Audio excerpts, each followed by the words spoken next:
have everybody take a seat. I'd like to open the meeting. For you folks that are watch checkers, yeah, I'm 2 minutes late. Sorry. Big gabbing. Okay, I'm going to call the meeting to order and open the polls in the back of the room where you can go to vote Australian ballot. I'll go over a few of the rules that we use. But first we'll do the Pledge of Allegiance, if you please.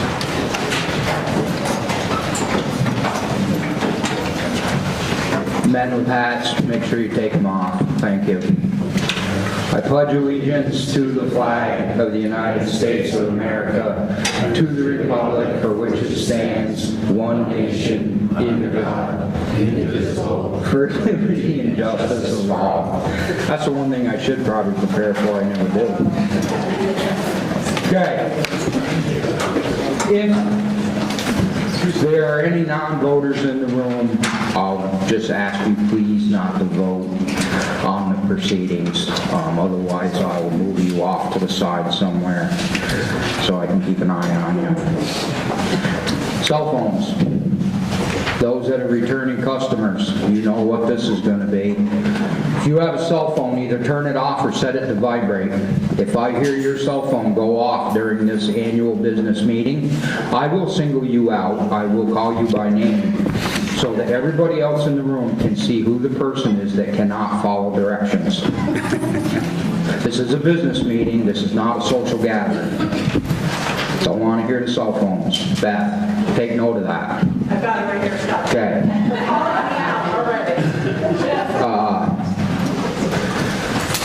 We'll use Robert's Rules of Orders, probably in its loosest form, because I don't really enjoy reading that big, humongous book. One person has the floor. When I call on you, would you please stand and state your name for Lucia Wing, the lady that's taking the minutes, so she can get that properly in the minutes that she'll have. As I said, one speaker has the floor to a time. I absolutely will not deal with conversations going on in the body when somebody is trying to speak. I find that the ultimate disrespectful act you can do. Drives me crazy. I'm already there. Most of the time on the topics we discuss, I will not recognize a voter for a second comment until all voters have had a chance to speak on the subject. That way everybody at least gets to have their voice and opinions heard at least once. Nobody by any of the fire doors, which is the exit doors, we can't block them in any way, shape, or form, which is why, if you notice, I'm really close to this one, because if something happens, I'm gone. You fend for yourselves. A couple of things from the town clerk. Remember, file your homesteads by April 15th. Don't forget that. And register your dogs. Then that is a state law. That's not a town law, that's a state law. That's one of their better ideas. And beyond that, I was asked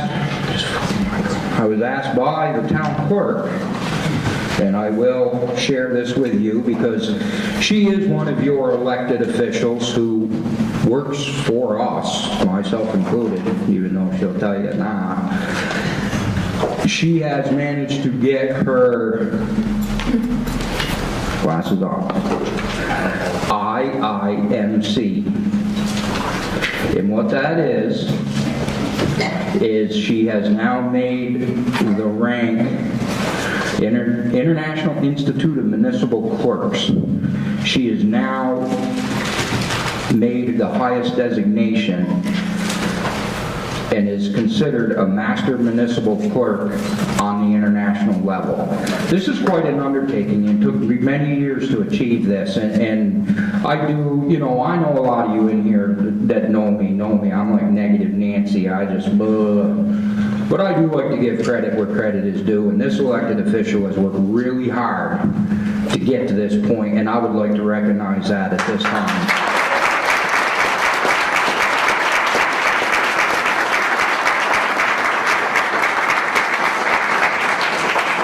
Okay, got that done. Yeah. Oh yeah.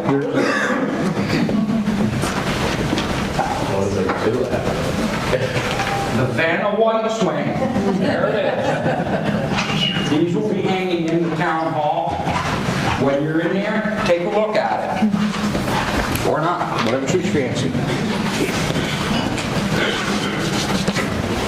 Before we get started, if there's no objection from the body, I will allow non-voters to speak at this meeting if there's questions or comments that pertain to them.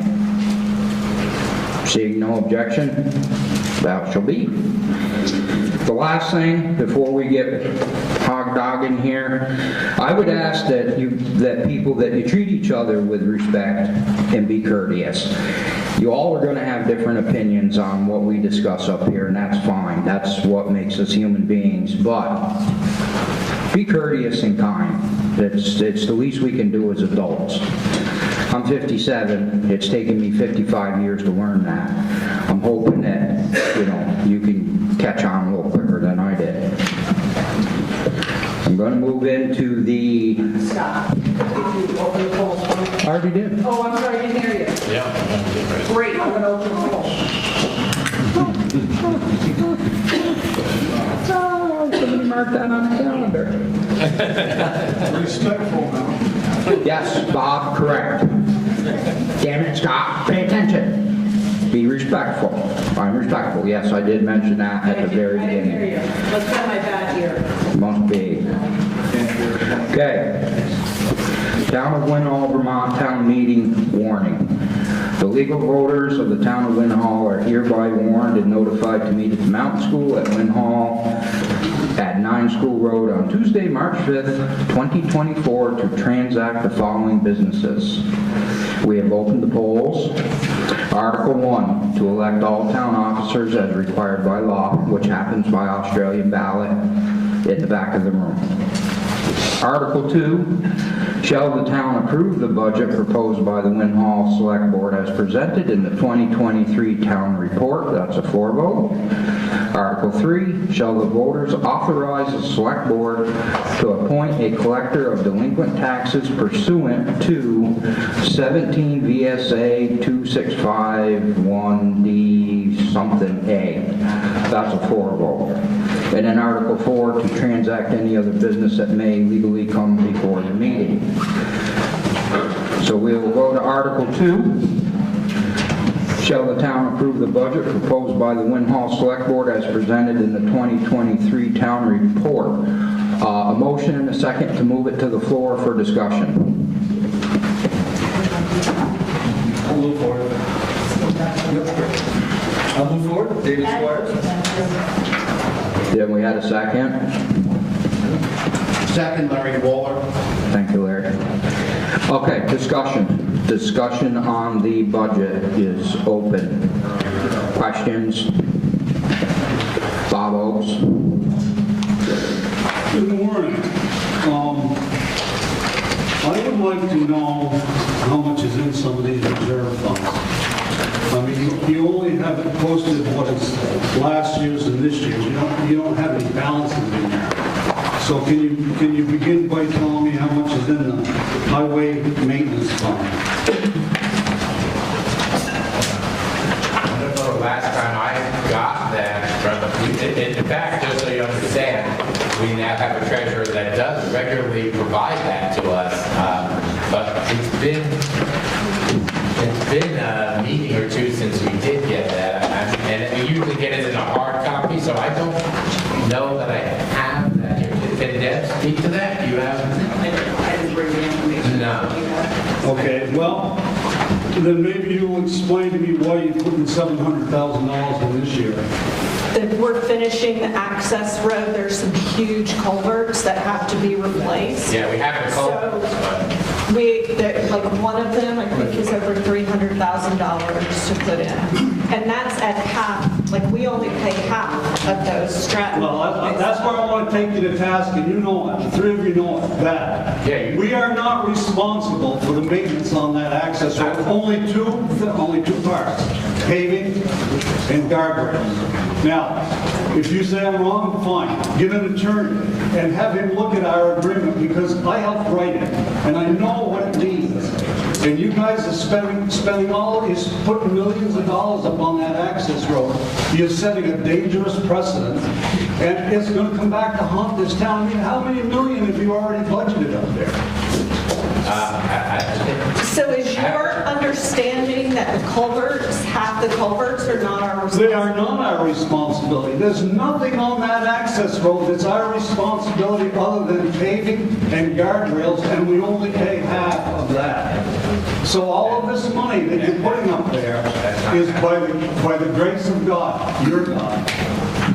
That's not how it reads, Bob. It is how it reads. I helped write it. I know it did, but it was a long time ago, and maybe. Well, then get an attorney to look at it, because I know what it means. I know what the spirit of the. It's very clear, and we had this out with Stratton. I'm just looking to see if I can pull it up. I know I have it somewhere else, but yeah, municipal services agreement. I'm looking to see if I can find it, because I can read you the paragraph specific. It's not unclear.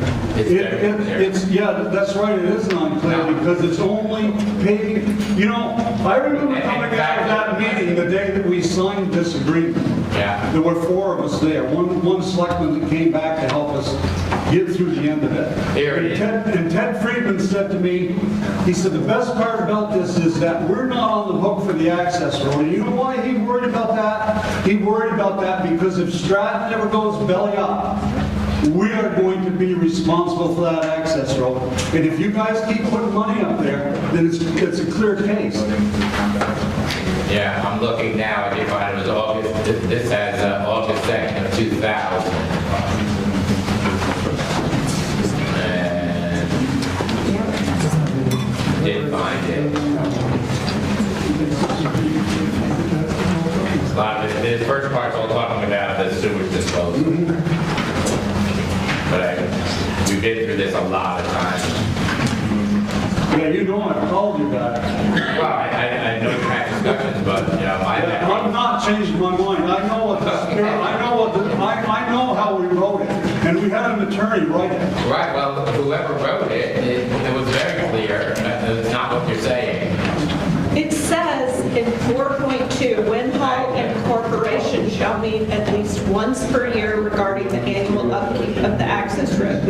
All upkeep and repairs other than set forth in 4.0 and 4.1 above shall be mutually agreed upon, and all costs shall be shared between Winhall and Corporation. But you don't have to mutually agree. You do not have to agree to that. So 4.0, you did agree to it, you signed it. So 4.0 and No. 4.1 that were excluded. It's up to you as a board to agree with it on an annual basis. And the reason we put that in is because that we would review it every year, meaning the paving and the guardrails. That's all we were going to review. In other words, are you guys responsible for half of the plowing? Do you pay for half the plowing? No, let me read it to you, Bob. Do you pay Because you're wrong about guardrails. First of all, I've had this argument with Stratton, and they replaced the guardrails because it's their responsibility specifically. So 4.0, which is, just see if you remember, it says, and I'm respectful, it says, this is Stratton, agrees to provide maintenance by means of plowing, salting, roadside mowing, shoulder maintenance, and sanding on the Stratton Mountain Road from the intersection of 30 and Bonneville Village to the Winhall-Stratton line. Of course, they're going to do the rest of it also. The corporation shall install and maintain appropriate guardrails, lighting, and traffic signage as may be mutually agreed with Winhall. But they're responsible for that, not us. Well, but it And then says mutually 4.1. agreed. Does it not say mutually agreed? That for them to provide guardrails, yeah, so when we tell them we need guardrails, these are bashed up, they replace them. That's how it works. It's the 14 years I've been on the board. So on 4.1, it says, Winhall shall be, and this is again, Winhall shall cause to be paved Stratton Mountain Access Road for a distance of 3.6 miles from the intersection with Vermont Route 30 to the Stratton Town line.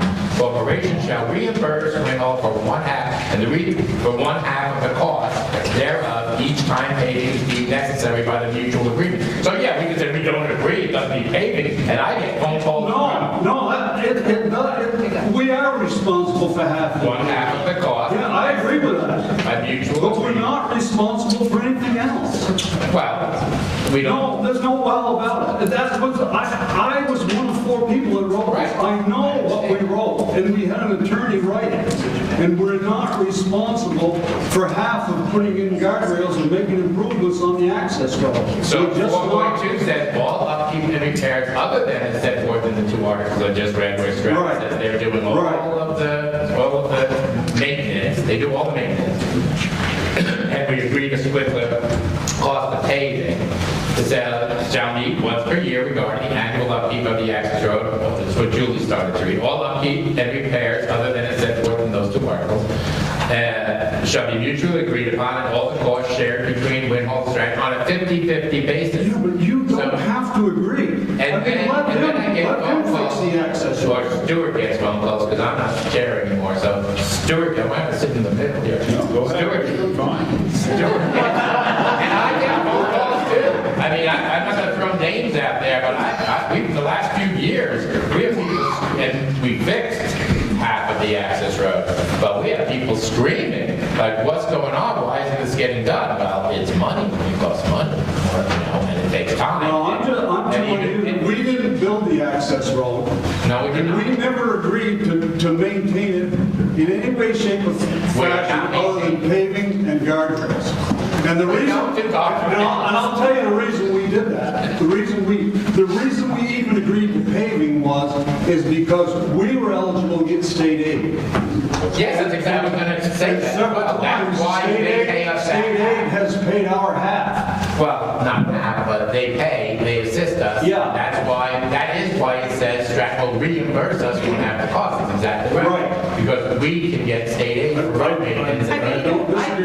I think that the requirements for increasing the size of culverts has become abundantly clear over the past 10 years when we've had these I don't unbelievable disagree with what it storms. needs. I just disagree with us paying half of what it needs.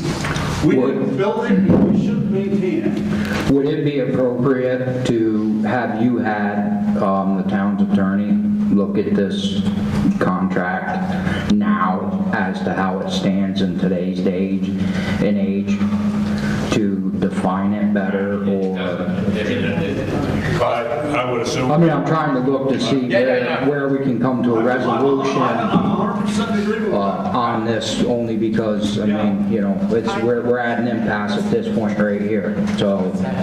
Yeah, it's not particularly unclear. I don't have a problem with Well, maybe, you know- asking the town attorney what our responsibilities are under this Well- agreement. I mean, we could do that. It's not our town attorney that we vote for.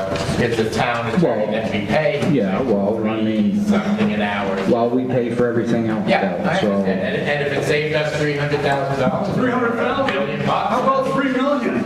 I'd be more than happy about that. But I guess my thing would be is that I would want to know from an attorney the actual responsibility of the one phrase, mutual.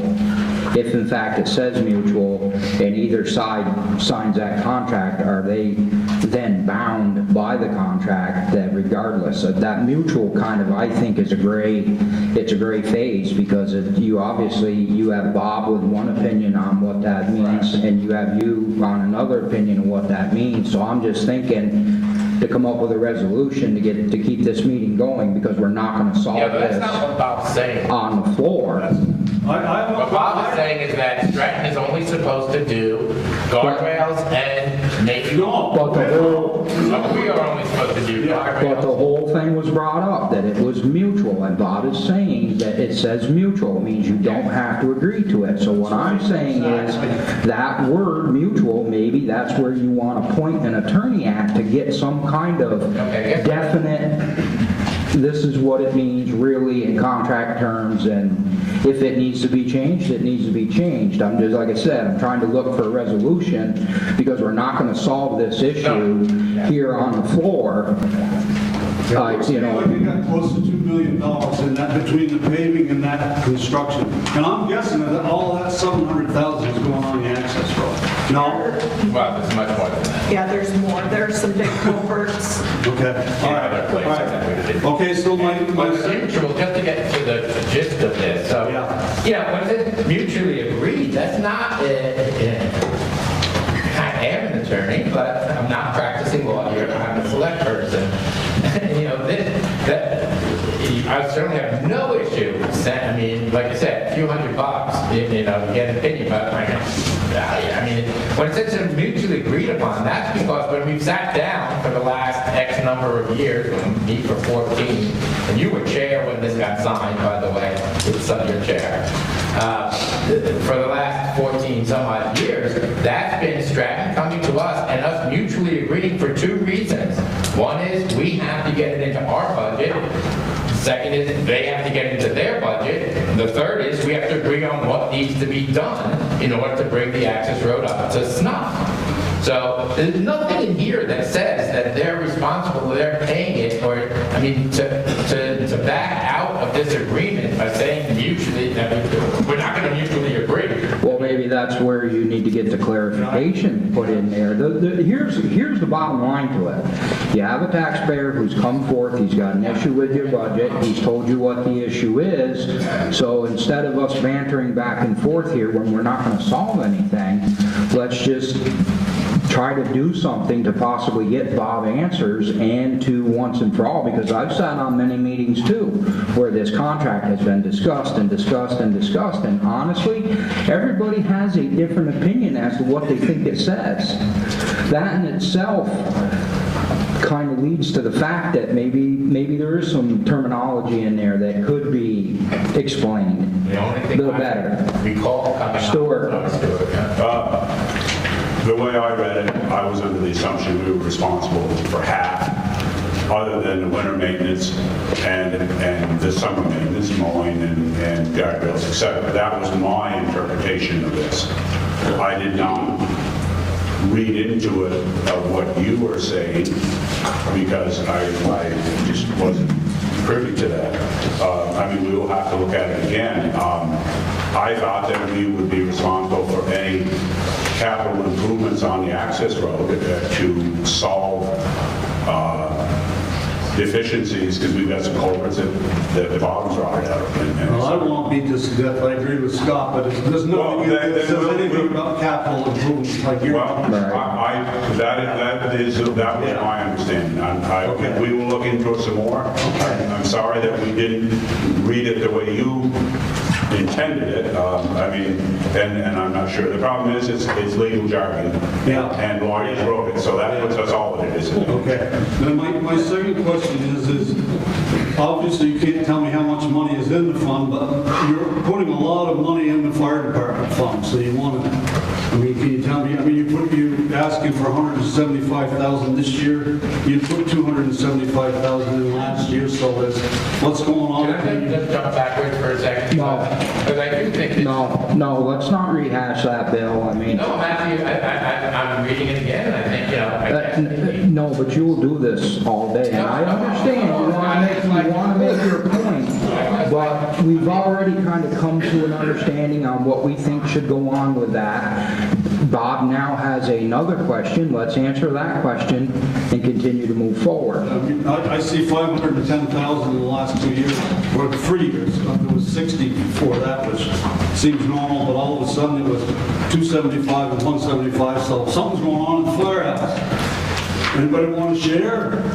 As soon as I get recognized. Yep, Stuart?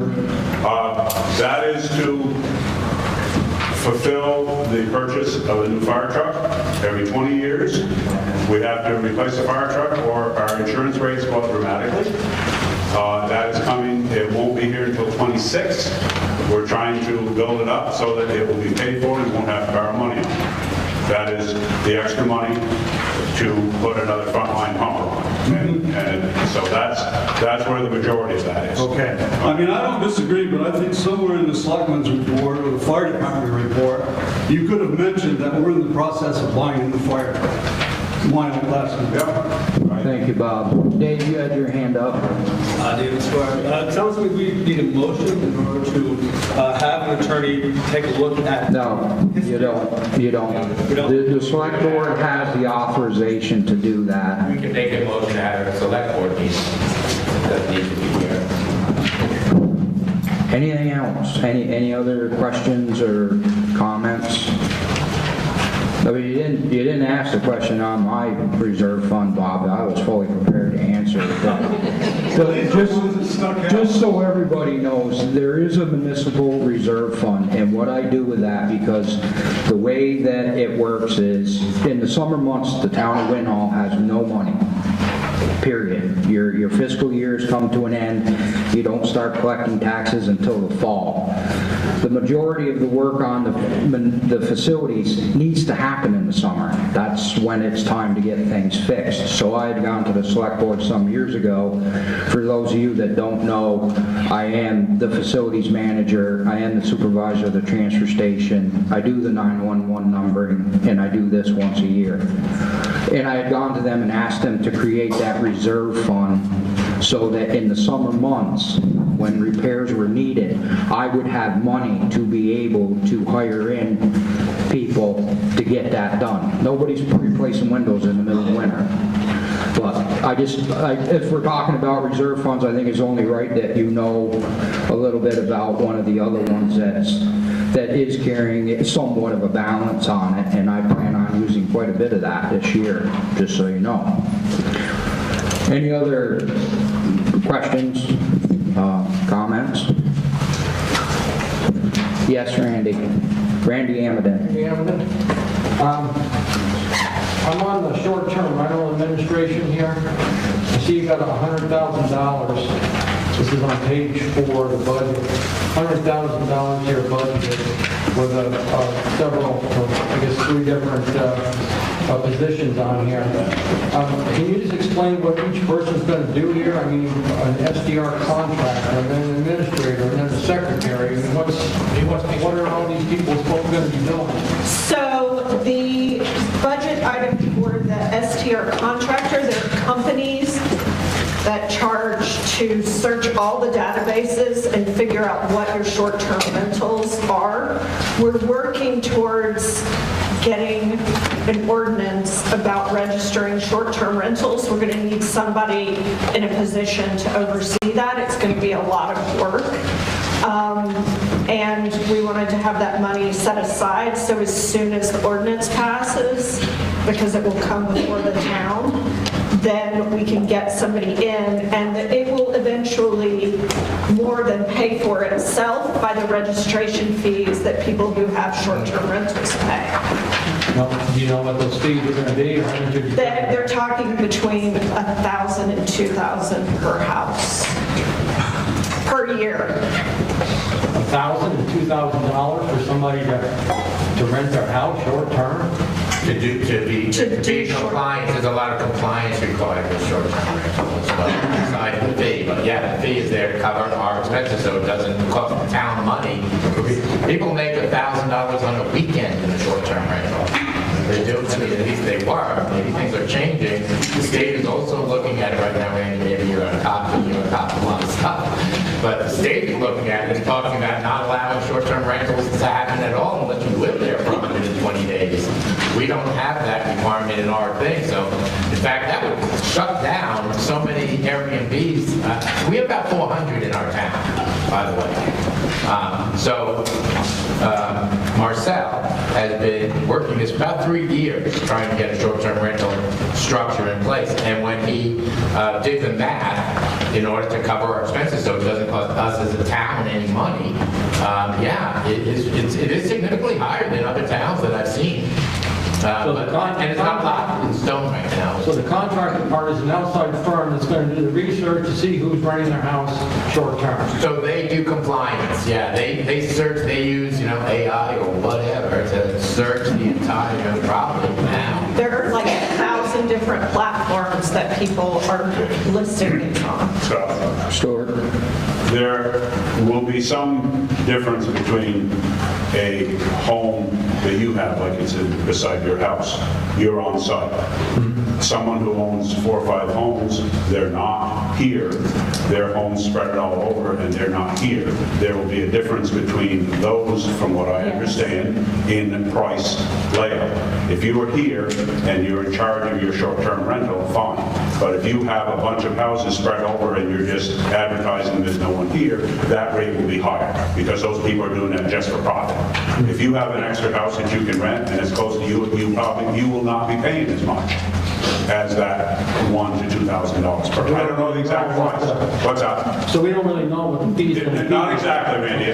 There's still a lot of balls in the air to get this thing going. It's been very complicated. But we had people calling us and thinking we were going to put in an ordinance in one meeting. It doesn't work that way. Yeah. We have talked to communities all the way from Colorado to Burlington to Killington has done, and they had to revise theirs because they had flaws in it. So we're trying to put one ordinance in and not have to change it after we get it going.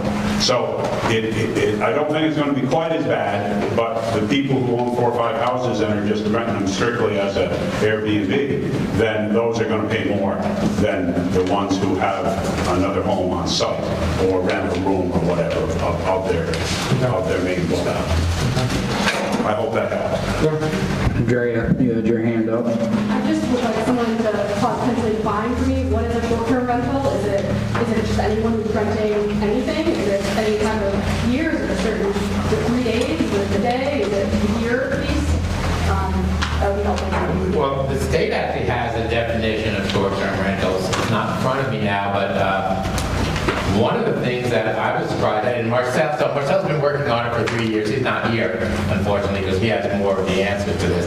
The Planning Commission has made a subcommittee who's been the short-term rental committee that's been working on the ordinance for at least a year, if not maybe longer. And the last time I had a discussion with Marcel, so a short-term rental, and I did not know that, you do not count as a short-term rental if you rent just, I think it's less than 14 days out of the year, then you're not even a short-term rental, you're just a rental property. You deal with, Or over 30. Oh, whoa. You are not recognized. I sort of rent. You don't have the floor. I have people ahead of you. So that's kind of the answer. The definition of short-term rental is, the legislature did do that, apparently, because Marcel pointed it out to me the other day. I was blown away. I thought that short-term rental was anything other than, I thought short-term rental, which it used to be, anytime you rent less than 30 days, you're subject to meals and rooms tax, and you're a hotel.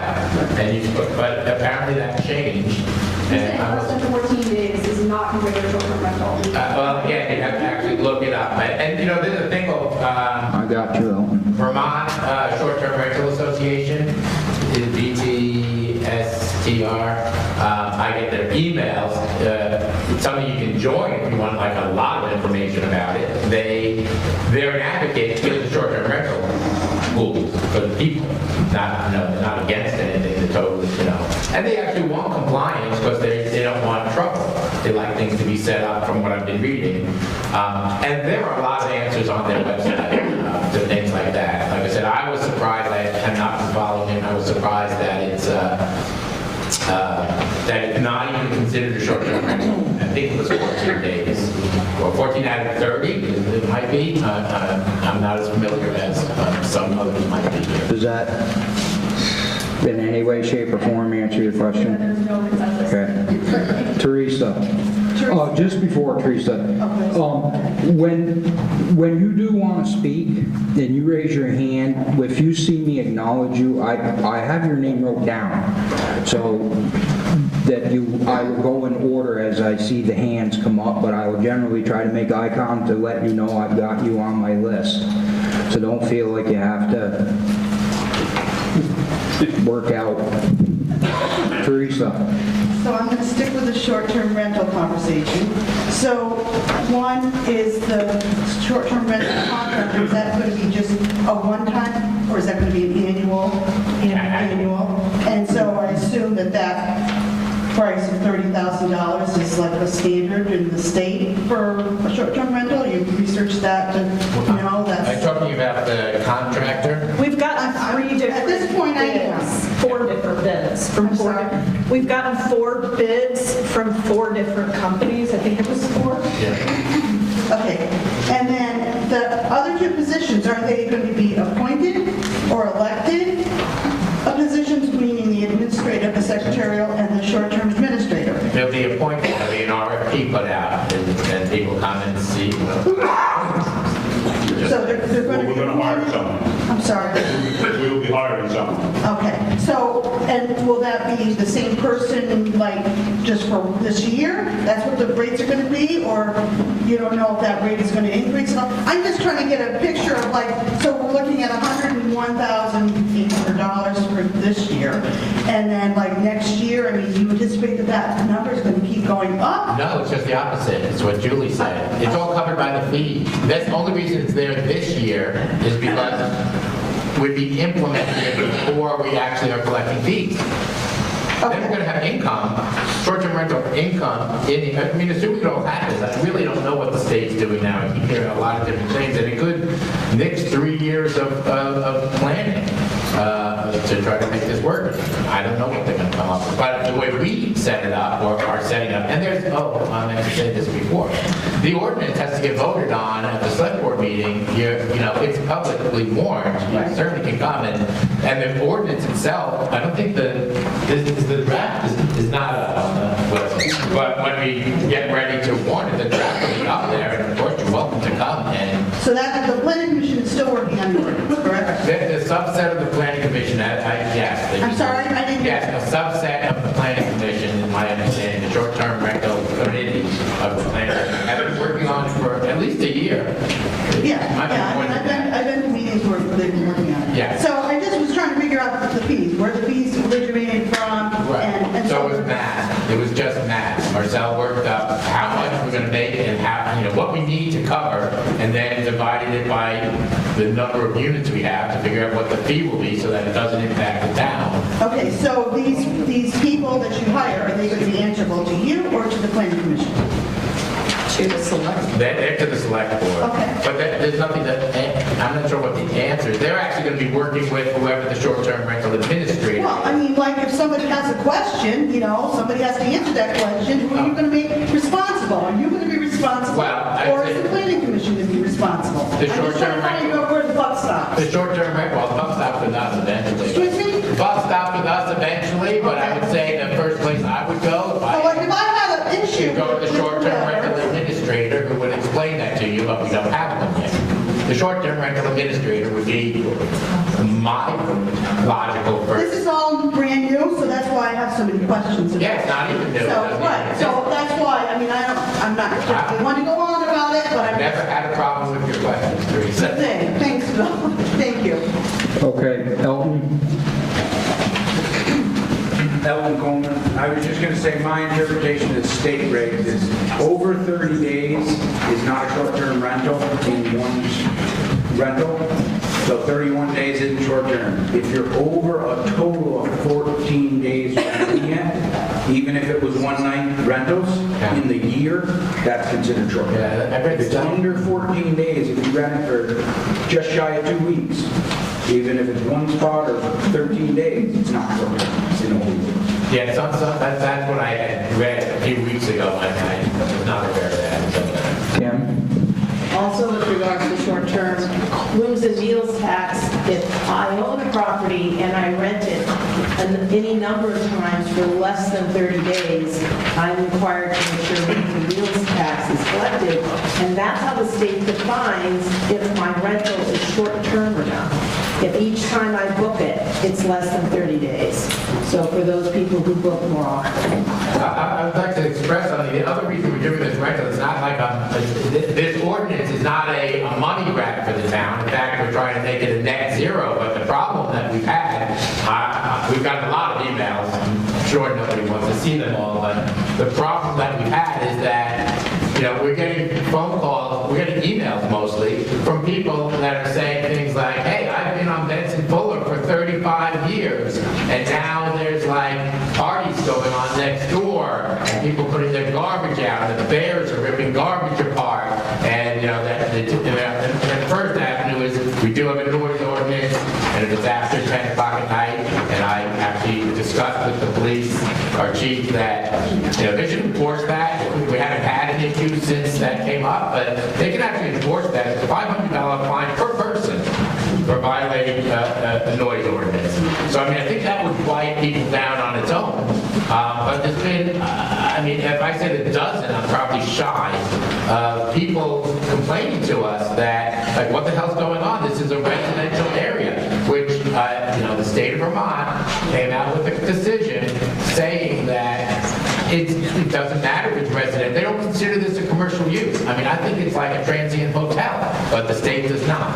The state considers it a residential use, so it's allowed in the residential zone. The only way to address it is to have an ordinance or a zoning change. So that's why we're working on it. It's not to like create money for the town. In fact, we want to net zero it out, but to protect people and residents who have been complaining on a regular basis. That their neighbors are just, they're not their neighbors, there's no one there. We also have other issues. The compliance, just so you understand, the draft ordinance right now has a lot of compliance in it. A lot. People are renting their places out. They have no fire and safety inspections. The places are not compliant with fire and safety. They're supposed to be. They're not compliant with fire and safety. There's a whole, you'll see when you read the ordinance, when we do get it in front of us in the final phase. Yes, sir. Lee Amelio, Mountain Towns Recreation Director, just put it on your radar, sir, whenever you're ready for me. Not about short-term rentals. You're at the bottom of the list about. You're there, but you're down there a ways. Sure. May I also, some of the things to check on a short-term rental.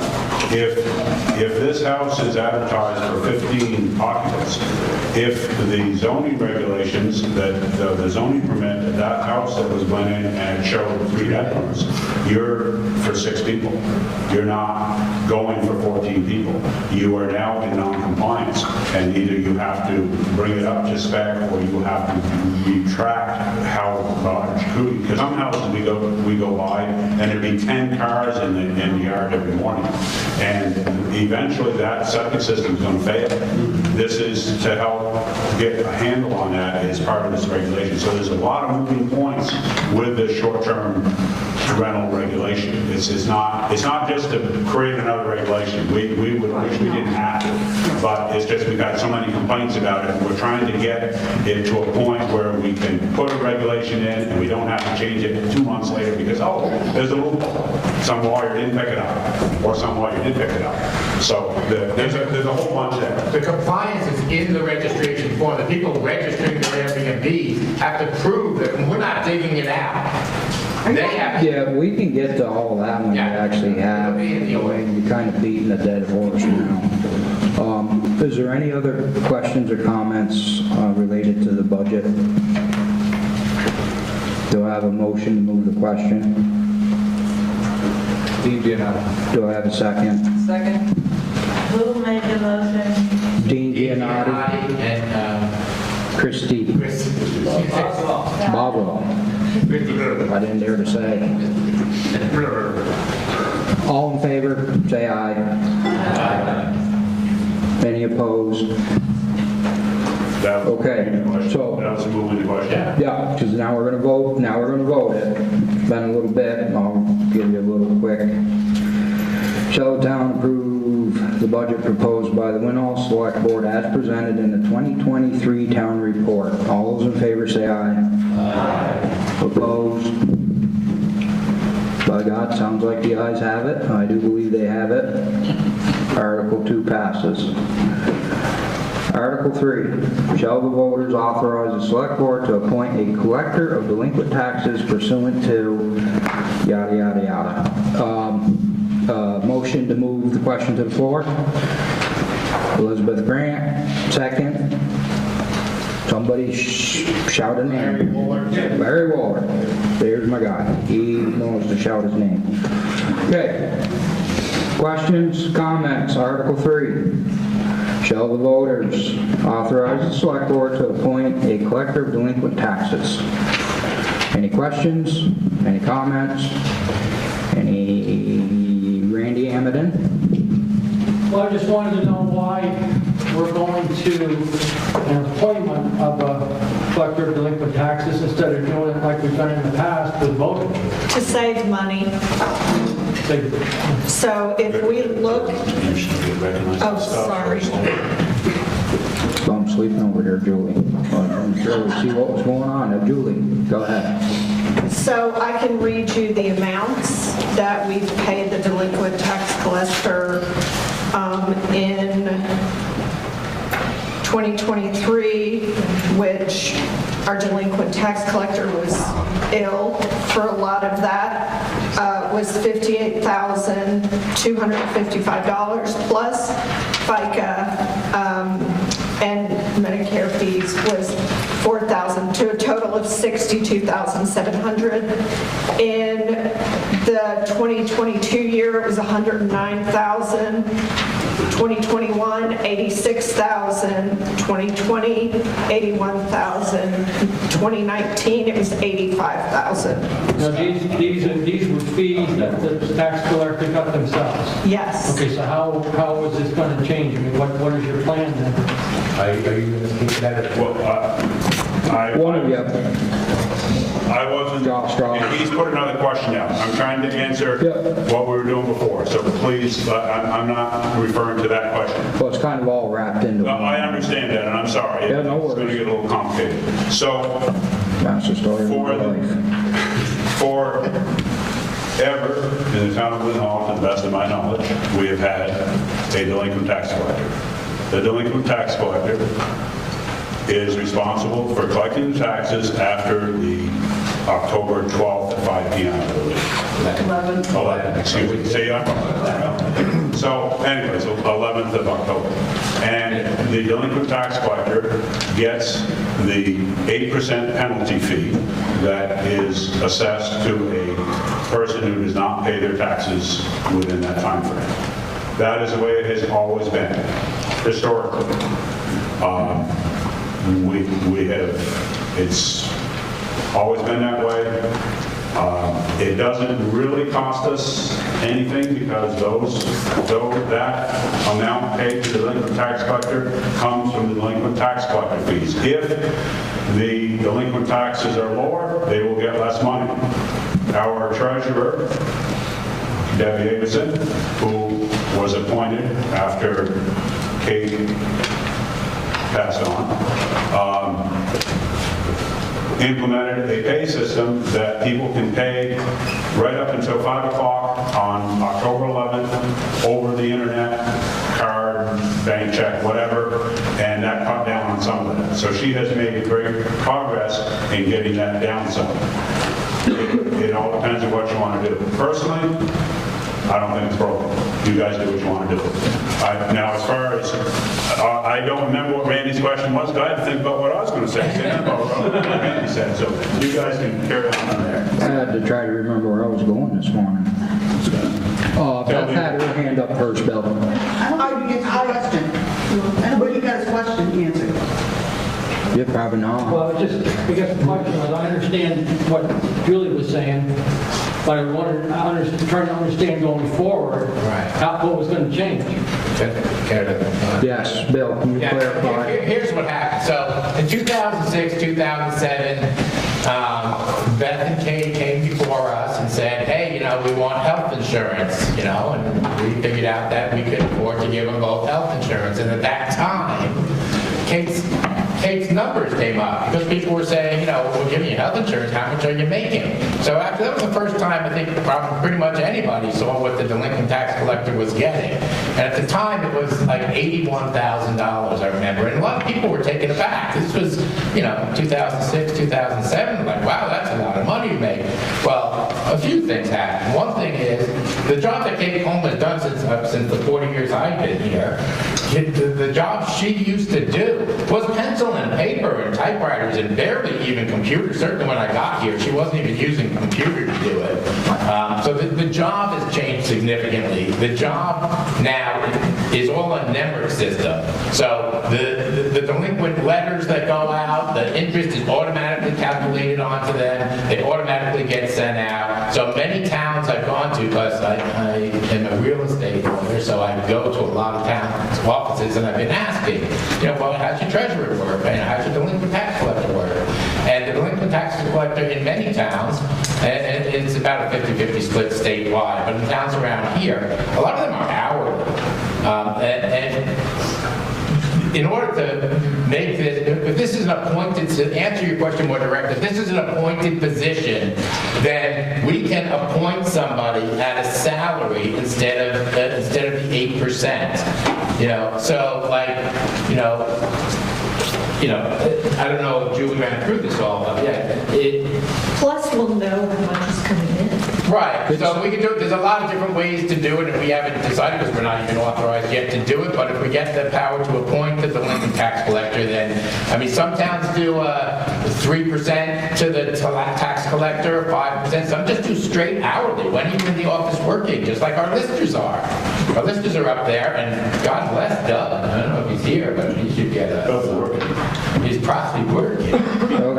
He's in there hourly, and in theory, the tax would be hourly, or we can set a salary and say, 40 grand, that's a good number. Especially if the tax collector is still the treasurer. The treasurer's getting about 40 grand right now. And if you're both, well, you're at 80 grand, which isn't bad for a kind of a part-time job. The worst is, and this is a terrible thing, but our deadline is October 11th, drop dead, 5 o'clock. Your check isn't there. We don't take postmarks. We don't take anything. Gotta be in. And I've been there. I've been there the one time. I think Kate made an exception for somebody. And I've been there many times in the office when Kate's saying, that's it. I'm sorry, you missed it. How long have you lived here? It's always October 11th, or even if it wasn't. I'm sorry, you missed it. Not my call. It's a process. I think Al Bilka put it well. He had his hand up, so he's going to speak to A few weeks ago, Al Bilka said he said, this is how you handle it when you're on the phone. You go, you don't want to pay it? I'll put your house up for sale. It's a process. That's how it works. So, well, and you have to remember, any delinquent taxes means that the budget comes up short because it's budgeted for that amount of money. So when somebody doesn't pay their share, the budget comes up short. And to reiterate, Stuart, the reality of it is here, it's up to you guys. One way or the other. You have the power right in this room. So, Bob. But the point of that... Oh, hang on. Randy, I had some other people. Bob raised his hand. In reality, you're saying you're making money for the town, am I not right? Isn't that the end result? Correct. You're making money for your Correct. we're reducing an expense of the town. We wanted to do it forever, but nobody ever dared to do it. But now's the time to do it. Right. So the reason I brought up the 2006-7 is because we said at that time, Kate's been doing this forever. We're not going to do anything. We're not changing. Well, you didn't dare to run it, Bill. Yeah. They would have thumped you. Beth, you had your hand up. I was just going to clarify, and I think it has been clarified, that delinquent tax money was coming from the delinquent taxpayers. So if you all were really good and paid your taxes on time, we wouldn't even really have to talk about this. Yep. Al. But also, the other thing to follow that up is if we decide to pay somebody $40,000 and everybody pays on time, we're paying a position for doing nothing. I highly doubt that would happen. Yeah, boy, that is like a pie in the But sky both right sides of there. the point. Al. So I would just like to clarify that when it came about for the clerk and the treasurer to get benefits, the delinquent tax collector does not get benefits, correct? That is correct. So the delinquent tax collector, we're not paying the benefits out of his No, it was Medicare. That was the treasurer. So, but if we were to make a salary position, we would have to pay benefits on that. I believe it depends on the amount of hours you put in as our policy in the town. They can correct me if I'm wrong, but we have a set number of hours that then you are eligible. The other thing that I would like to say is we don't have any actual numbers on what we're going to pay somebody, because we were talking about the full salary, a partial salary, and a partial percentage, or leaving it to 8%. I think before we actually make a decision, we should have factual numbers. Well, it doesn't matter, you're gonna make a decision in this room before the end of this meeting as far as whether you're gonna stick with your system or change your system. That's foregone, it's on the warning, it's gonna happen. There is no more research, it's what it is. So you could vote it down and then it doesn't happen. Yeah, you could vote it down. and then- Otherwise, you'll have to have a select board meeting, which everyone is welcome to come to. Yeah, well, but I guess what I'm saying is that it's not in the budget right now, so we wouldn't actually know what we're gonna be paying somebody. Well, the budget right now would have yeah. We don't know what we're paying somebody, so we could vote on it now, not knowing what we're gonna pay somebody. Or we can leave it at 8% now and actually maybe figure out what we want to pay somebody and then do this next year. Well, that sort of has to come through an RFP. I mean, we're not going to just, Well, and that's, again, it's up to the folks here in the room. I had a young lady with her hand up back there. Two-pronged question. The first is, do we have a rate of eviction you're taxing it for the town? And then the second, if there was a salary position for this, would there be any kind of incentive for the position to kind of help folks connect with resources in the state to help pay for said tax? I would like the first part of that answered by either a former delinquent tax collector or the current delinquent tax collector, because it is a process. It's not eviction. If you have delinquent taxes, you don't pay your delinquent taxes, you are notified several times. At some point, Catherine would have had enough and then would have sent you a letter or notice or told you, I'm putting your house up for tax sale. There is no eviction. What you need to understand about that whole process, even though that house goes up for tax sale for what's owed to the town, the person that owns that house, owes the money, they have a year to redeem those taxes. The person that bids on it and wins, their money just goes into an escrow account at 26.5%. If the owner, well, I'm giving a few, I'll make it sound good. If the owner redeems in that year, you get your money back. So there's no eviction. It's not like you go and say, you didn't pay your taxes, get out. I would do that. They won't. But it's very rare that they run into that situation where they're actually having to displace. You have to remember the town you live in. I know a lot of people don't like it when I say that. You're not in Bennington. You're in Winhall. It's not cheap to live here. So 90% of your people here are not the type that are going to get evicted because they haven't paid their taxes.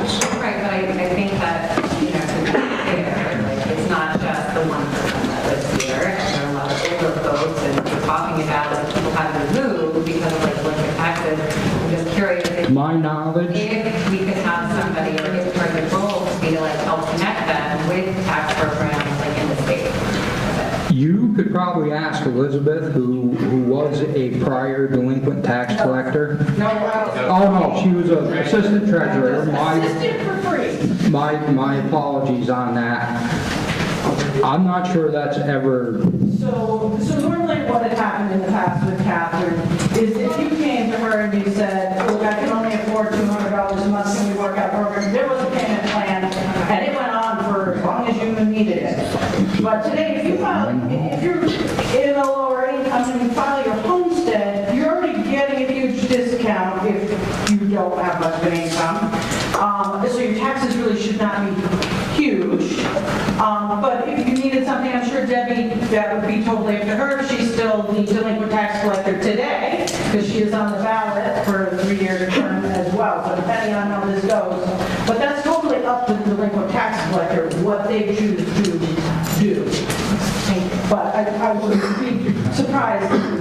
you had a, Several years before we would put you up for tax sale. Like, you'd have to be in pretty deep. you had a two-pronged question, and that was the first part. What was your second?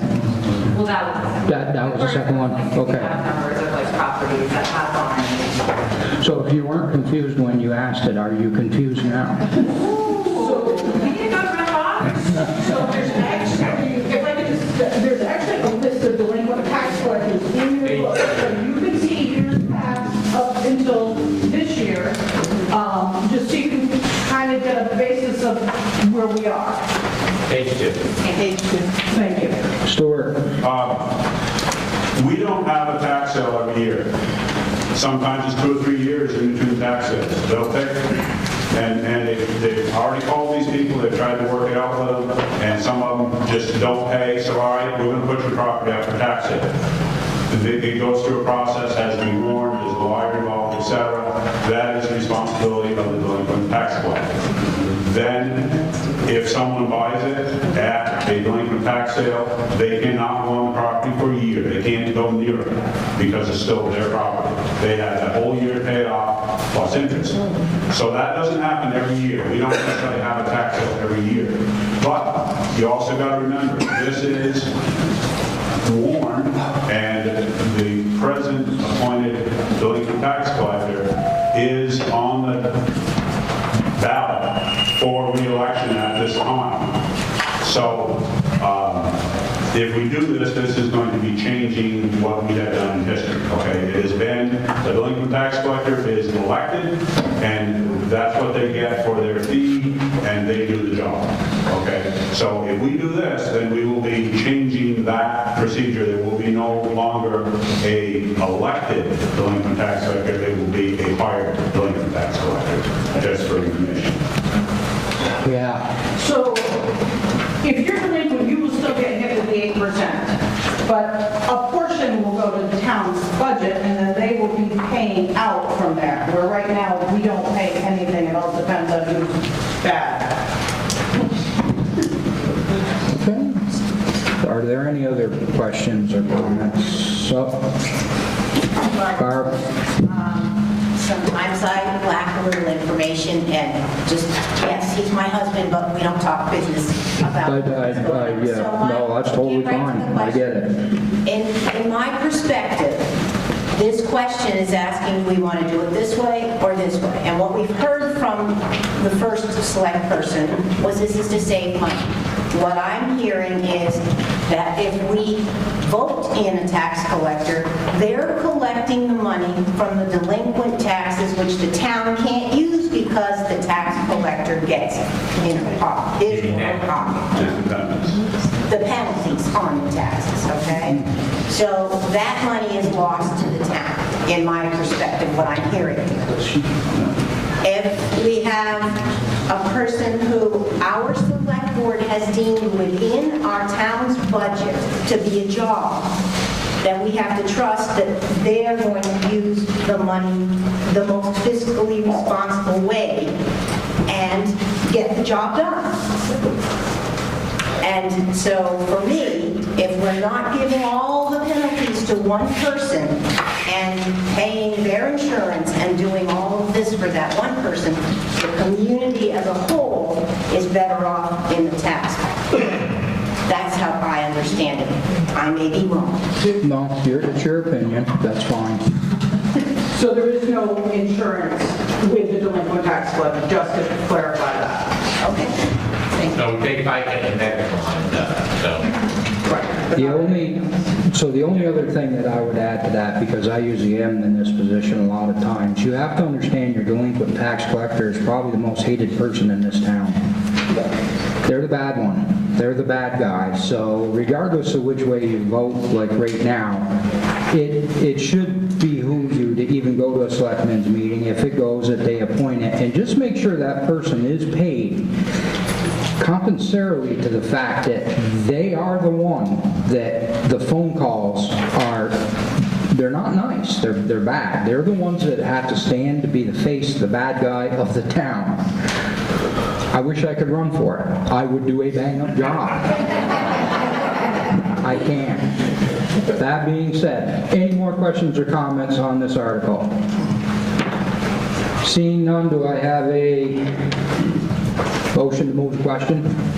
Christie Boswell. And a second by Dave Squires. I'm just going to call out random people. That's okay. All in favor say aye. Aye. Any opposed? Nope. So, we shall vote. Article 3. Shall the voters authorize the select board to appoint a collector of delinquent taxes pursuant to 17 VSA 2651D or N? Could you please explain, if they vote yes, what it does, and if they vote no, what it does?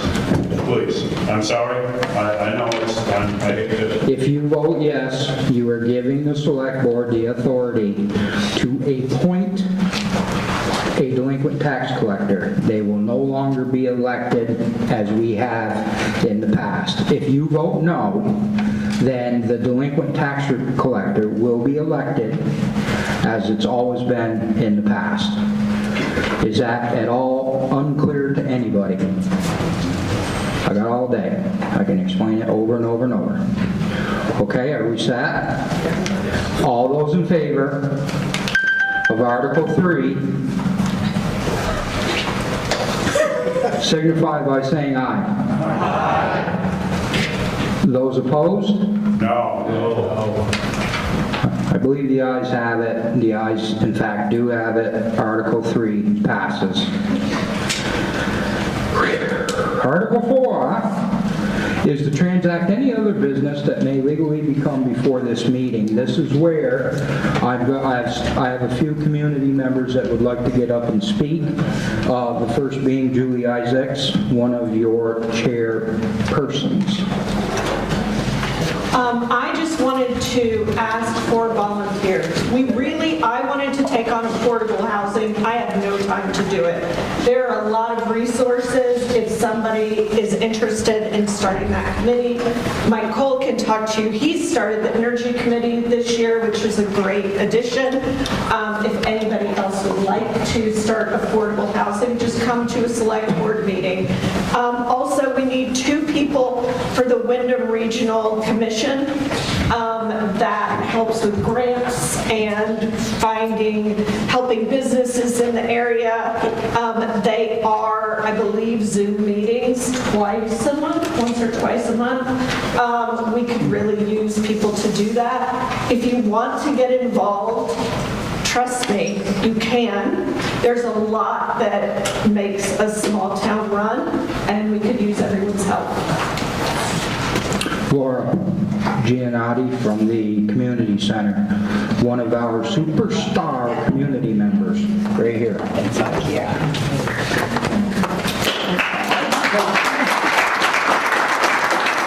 If you ever want me to say nice, kind things about you, I do take bribes. I did not bribe. Let's get that straight. I really appreciate you giving me the time to talk today, and public speaking is not my thing, and I'm trying to picture you all naked, but it's not helping. So if my voice quivers, I'm sorry. But the Winhall Community Arts Center Board of Directors, of which are Jessica Flannery, Andy Fusco, Nicole Klemchuk, and myself, would like to thank you for your support throughout the years. We are into our 9th year total, and this is our 6th year as a nonprofit. We strive to make a safe space to create art, music, friendship, and community. Well, we started the Winhall Community Arts Center, and it was a 2-day-a-week after-school art program that 9 years later, we have a full calendar of events that happens throughout the month. Some of the things that we do, and I think this is really important because something here might pique your interest that you don't know that we're doing. We have coffee and crafts on Tuesdays and Thursdays. We have baby music class with Evan. We have baby and caregiver meetup with Tara. Richard Simmons exercise with me. Don't laugh. It's a full class. Come and join us. Mandalas with Michelle every month. Story and crafts with Nicole. Yoga with Jane. Meatless Monday potluck dinner. Wellness Wednesday with Maddie and Jessica. Meditation with Morgan. Stitch and Bitch and free tech support with Caroline. These are all your community members that work out of that building to provide classes and events for you to come to. I just think that's so cool. We've really come together as a community. We have a wellness room that was donated by Maddie Mindich and Jessica Flannery. And we have a complete pottery room donated by Matthew Beck. Most of what we do is free, but all classes that we have come with a scholarship. So if anybody needs scholarship money, we think it's really important for all community members to be able to attend our classes regardless of their ability to pay. That's for adults and children as well. We are very, very proud of our scholarship funds. We have the Hannes Overgaard Memorial Art Scholarship Fund, and the Wellness Scholarship Fund for anything that has to do with wellness, Reiki, massage, acupuncture, things like that, the meditation class. We would love for you to join us on our third Thursday luncheons. These luncheons are free. They're sponsored by local businesses. There's lots of people in this room that have sponsored a full luncheon. Typically, we have 40 or more people that attend. We love hosting the community Thanksgiving potluck, which is sponsored by the Winhall Market. They cook all the turkeys for us. Halloween in the Ville with the Haunted Tunnel. Santa's Yearly Visit, which is sponsored by the Tri-Mountain Lions Club. Please come to the Vito Salvato Art Gallery, which is currently featuring the artwork of Matthew Beck, Howard Weissman, Nicole Klemchuk, Parrish Isaac, Hannah Giannotti, and myself. And if you are an artist and you would like to show your work, we would love to have you, and we super love to have children show their artwork. So please, if you have a child that is an artist and they would like to have a wall to show their artwork and have an art opening, we would love to do that for them. We offer many, many volunteer hours throughout the year for school-age children if they need their credits for school, and adults as well. We also house the Winhall Stratton Community Food Shelf. We have the overflow and the 24 hours food shelf outside. We'd like to give a huge shout out to Nicole Dernier, who's our president, Rita Criven, Moira Thiel, Dean Giannotti Jr., those are our board members. Pam Frothington, who helps me with the recycling of the cardboard, Deb Sears, Ward Kane, Bridget Eichhorn, and the 6th and 7th graders from the mountain school here. They all donate their time to help fill that shelf. We are super, super grateful. There's printed calendars outside on the table. This is my commercial. You can sign up for emails at winhallcommunityartcenter.org. We're on Facebook, we're on Instagram, and we just want to thank you again for always supporting what we do. The select board from day one has been a huge support, so thank you, everybody.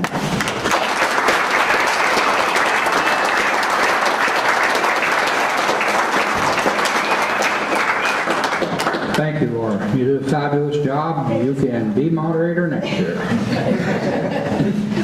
Liam? Thank you. Liam Elio, Mountain Towns Recreation. If you remember it from last year, it's real, it happens. And I am now your director for Mountain Towns Recreation. So real quickly, I won't be able to explain everything we do in this short period of time, but we do have a website now. So www.mountaintownsrecreation.org. It is up and live. If you search that through Google, you're going to have a hard time finding it. We're working on our SEO. If you type that directly in, you'll be brought to our website. The point of Mountain Towns Recreation kind of breaks down into 3 main sections. Backing up real quick, one thing I wanted to mention was our recreation survey and comment form. I left a big piece of paper out on the table with a QR code if you do that version of technology. Otherwise, if you go to the website, it's going to be one of the first things you see there. That is an opportunity for you all to communicate to me, whether it's through my email, phone number, or through that survey and comment form, to let me know what you are looking for recreation and leisure in the Mountain Town region. We've broken it down into 3 sections basically right now. We've got youth sports. So what you have known and expected out of the Floodbrook Athletic Association and West River Sports Association is going to continue. We're taking over the administrative and logistical side of basketball season, which just ended on Sunday with our Floodbrook boys winning our tournament. Baseball, softball, t-ball registration is currently open on that website, Mountain Towns with the S, recreation.org. And we will be working with West River to also host the soccer coming up next fall. So that is one section there. Rec sports, which will kind of get into more of the, hey, I'm no longer a student, but I still like to recreate. How can I get involved? So maybe that's a pickup softball game once a week. Maybe that's a pickleball tournament. Maybe that's a full moon night hike, getting into the outdoor recreation side. Whatever you want as a community, if we start to get enough people behind that, I will gladly help facilitate making those things happen so you all can get those experiences. So that's a section of that website. And then our community side. Leisure is actually the base of recreation, how you spend your free time. If you do that in a very active way, congratulations, you're recreating. If you like to do that in a more passive way, whether that's art, photography, maybe some really slow yoga, or just community events, connecting with great groups like Winhall Community Arts Center so we can showcase what they do, help promote their events as well. Because there are so many great groups already in our mountain towns that are doing great things. So Mountain Towns Recreation, that's a general gist of what we're working with, and where it can go is really up to all of y'all and how much you want to participate and grow this community. I would like to clarify, one of the questions I get a lot is parks and recreation. So to clarify the position, if you look at Manchester, Chester, or Springfield, they have parks and recreation. I will bridge that as parks and recreation, but the parks is Londonderry. So that is a part of my job that Londonderry pays for specifically. So if you see, let's say, a free band concert fundraiser in June that's going to benefit Mountain Towns Recreation, you can know that that money is going towards the 5 towns recreation and not Londonderry Park. So there is a separation there, just so you know. It's one of the questions I've been getting a lot. So I don't know if there's time for questions. I'm happy to answer them. But just want to let you know this is happening, and you will be better the more you all participate. So please let me know what's on your mind.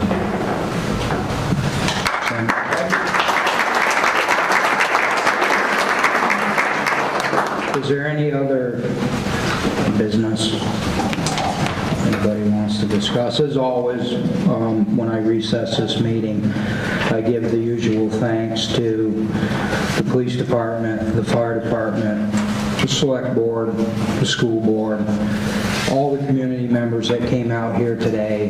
This is truly a democratic process. Here it is, right here. I thank you for coming out, whether some of you stay for the school side or go, either way, thank you.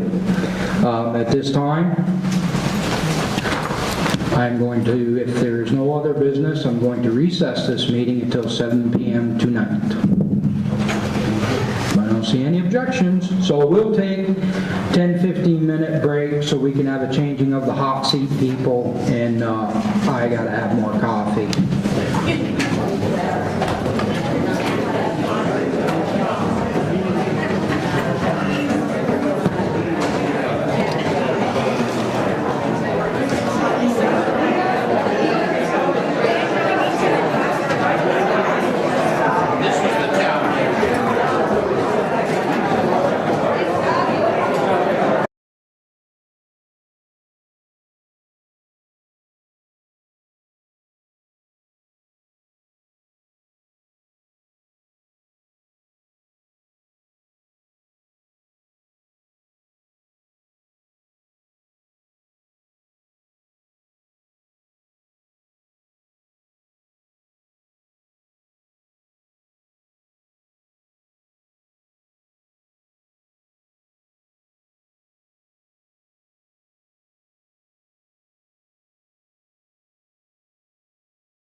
Please have a seat.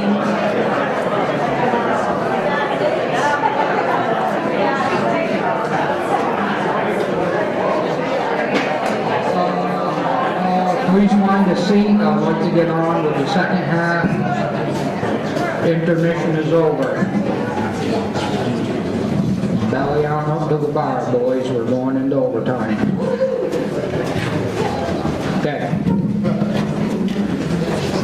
At this point, I'm going to open the annual Winhall School District meeting. Before we get into the meat of the agenda, I am going to have the heads of school come up and do their speeches, which makes sense because you're actually voting on their tuitions. So at this time, if the heads of school would come up.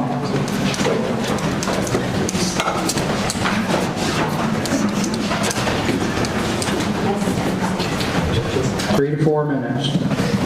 Like we're already going over lunchtime and that's...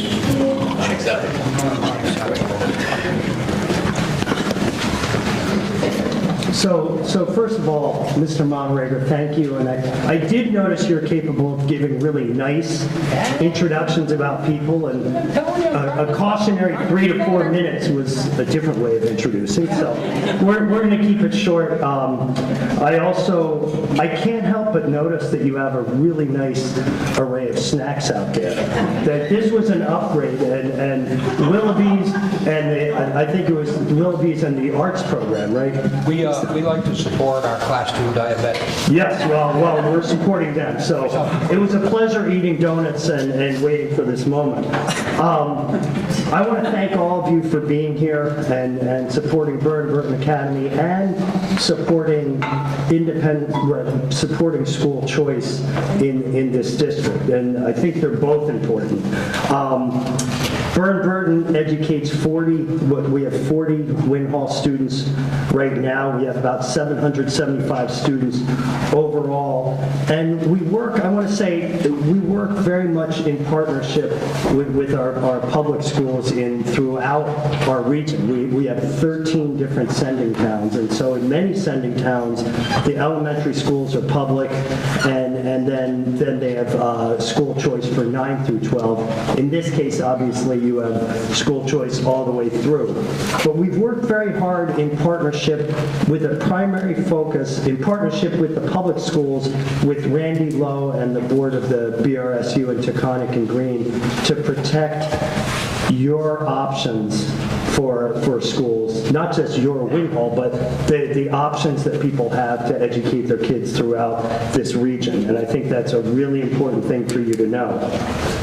Educationally, at Burton, we have over 170 individual classes. We have 17 sports teams with 46 interscholastic teams, meaning 17 different sports, and then we have varsity and sub-varsity teams in each of those sports. Often we'll have 2 junior varsity teams feeding into a varsity program. We have, as you would expect, an incredibly diverse student body. And as a result, we have over 120 students each year receiving services through our Student Accessibility Services Department. That's special education. We have over 200 students in our Student Success Program, which is a program we founded now, it's been about 12 years ago, to support the needs of students who are aspiring to be the first in their family to go to college. And those kids most definitely do have distinct and different needs. We have a Target program. We're located on Richville Road. It's in a house.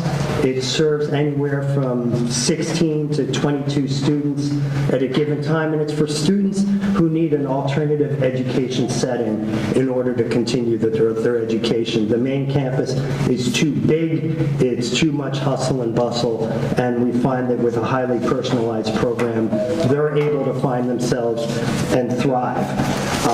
We also are really proud of our performing arts programs, our arts programming in general, and our athletic programming. And we don't look at those as traditionally those are called the extracurriculars. And I want to tell you that we look at those very, very much as core to a well-rounded education. And of course, you can't have a well-rounded education without having strong academics. And we work really hard in the core subjects to provide each kid with what they need in order to continue to grow and fulfill their academic potential. I'm not going to go through a college admissions list. I will tell you that 80 to 85% of our students each year do go on to college, to four-year colleges. This year, the college admissions so far, knock on wood, has been rather extraordinary. And I think that may be our new normal in a way, because I think our whole region did so well in educating kids through COVID that as a result, number one, I think we're pretty good. But we also, I think our kids have a leg up when they were competing nationally to get into colleges, our kids in general, and I'm not just talking about Burton, because we did such a good job moving kids from elementary school and into high school through the COVID pandemic. A word on economics. Any school is going to be driven, the costs are driven by salaries and benefits. 70 to 75% of any school's budget is going to be the people in the classroom serving the kids, and then the people not in the classroom, and I'm one of those people not in the classroom, who are supporting those teachers who support your kids. And so our costs are driven by salaries. And in order to keep the best people we can, we need to keep giving them meaningful raises to keep them afloat with cost of living. And then benefits, as many of you know, are skyrocketing. And the statewide benefits medical costs are expected to increase by 16%. And that's a big portion of the benefits that we provide and any school provides. Our tuition increase remains less than 5%, and we're able to do that in spite of this inflationary pressure by really trying to be smart in every area where we spend money. And the rap on me is that I spend a lot of time raising money. I will tell you, I plan on continuing to do that. We try to raise as much money as we can privately so we can provide far more than any town pays in tuition. We spend far more than that, and the way we do that, and the way we make that balance is through some really, really effective fundraising. So I'm not shy in saying that the private partnership and private philanthropy is a really important part of what you get for your tuition dollars. So in closing, I will say that we always strive to be a source of pride to you as community members. And I also want to say that I'm really proud to have this group of educators, Colin, Dan, and Margaret, and I'm even proud to have Scott as Mr. Moderator. But I'm proud to have these guys as colleagues in serving Winhall and giving you the best option for your children. So thank you very much for listening. Looks like Colin's up next. Thanks.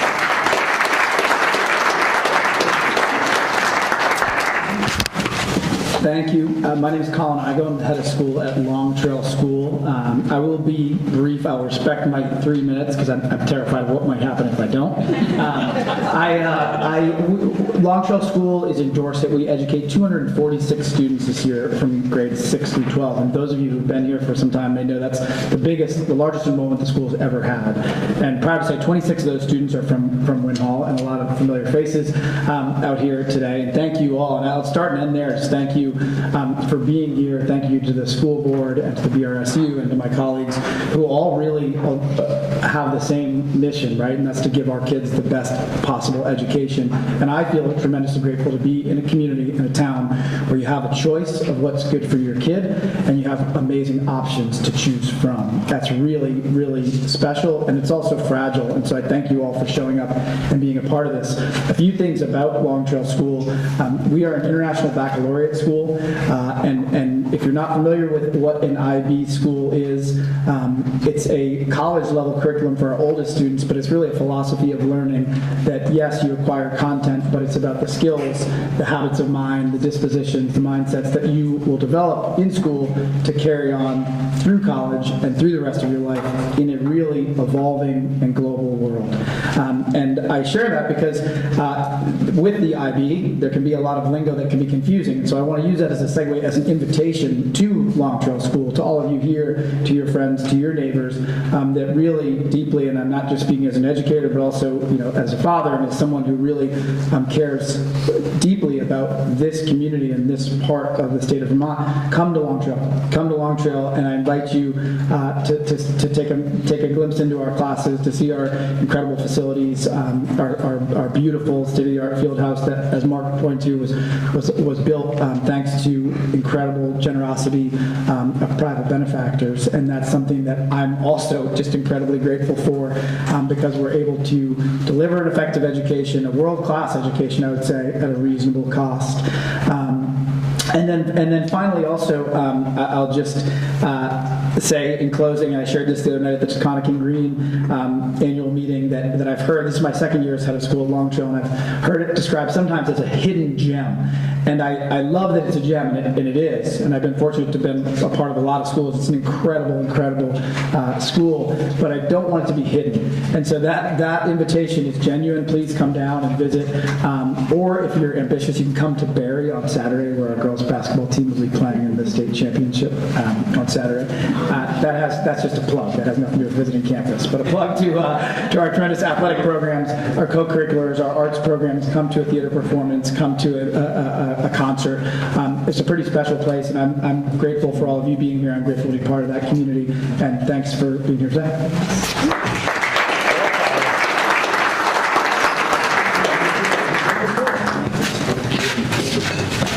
Morning, everyone. My name is Dan Skoglund. I'm the head of school. This is my second year at Maple Street School. To echo thanks, thank you all for having me here.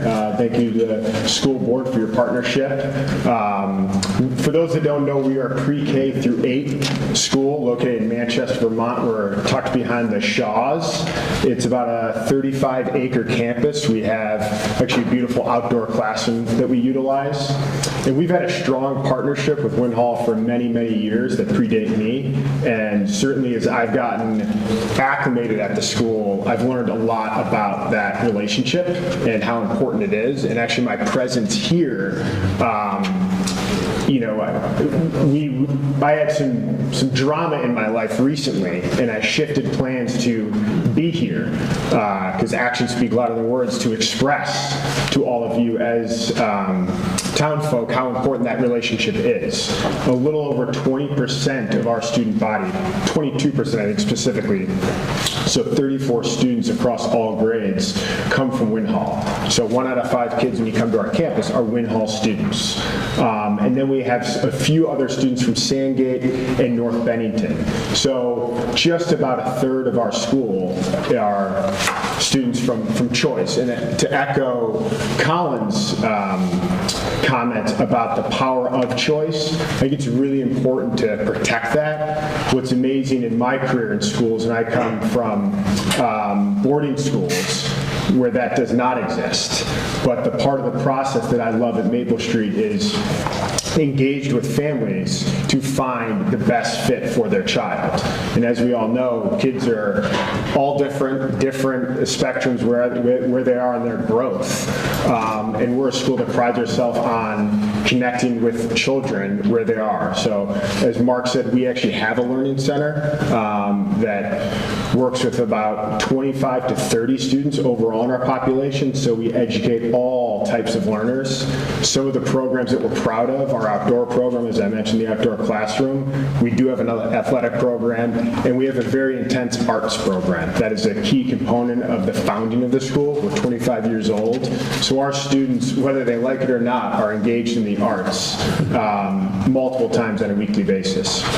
And then finally, as Colin said, open invitation. If any of you are interested in learning a little bit more about Maple Street, I'd urge you to come to morning meetings. So every week on Monday morning, we start 8 o'clock. Well, drop-offs 8 o'clock. I'm out there doing my thing, shaking hands, and many folks in this room see me on a daily basis. But about 8:15, we start and we create a theme. So this month, our theme is grit and resilience. And I harp on that every day, which is ever more important in today's landscape and educating young people. But it's also a great opportunity to hear kids at Maple Street speak. Public speaking is a huge focus at Maple Street. And again, whether kids want to do it or not, they have to get up in front of their peers and adults and orate and articulate themselves. So again, if you ever want to come by, that's a great time to get to know Maple Street, get to know me, drop me a note. We'd love to welcome you. We do have coffee and donuts, not at that level, but slightly lower bar. But again, my presence here today is really just to express our appreciation and gratitude for this partnership with Winhall. Thank you so much.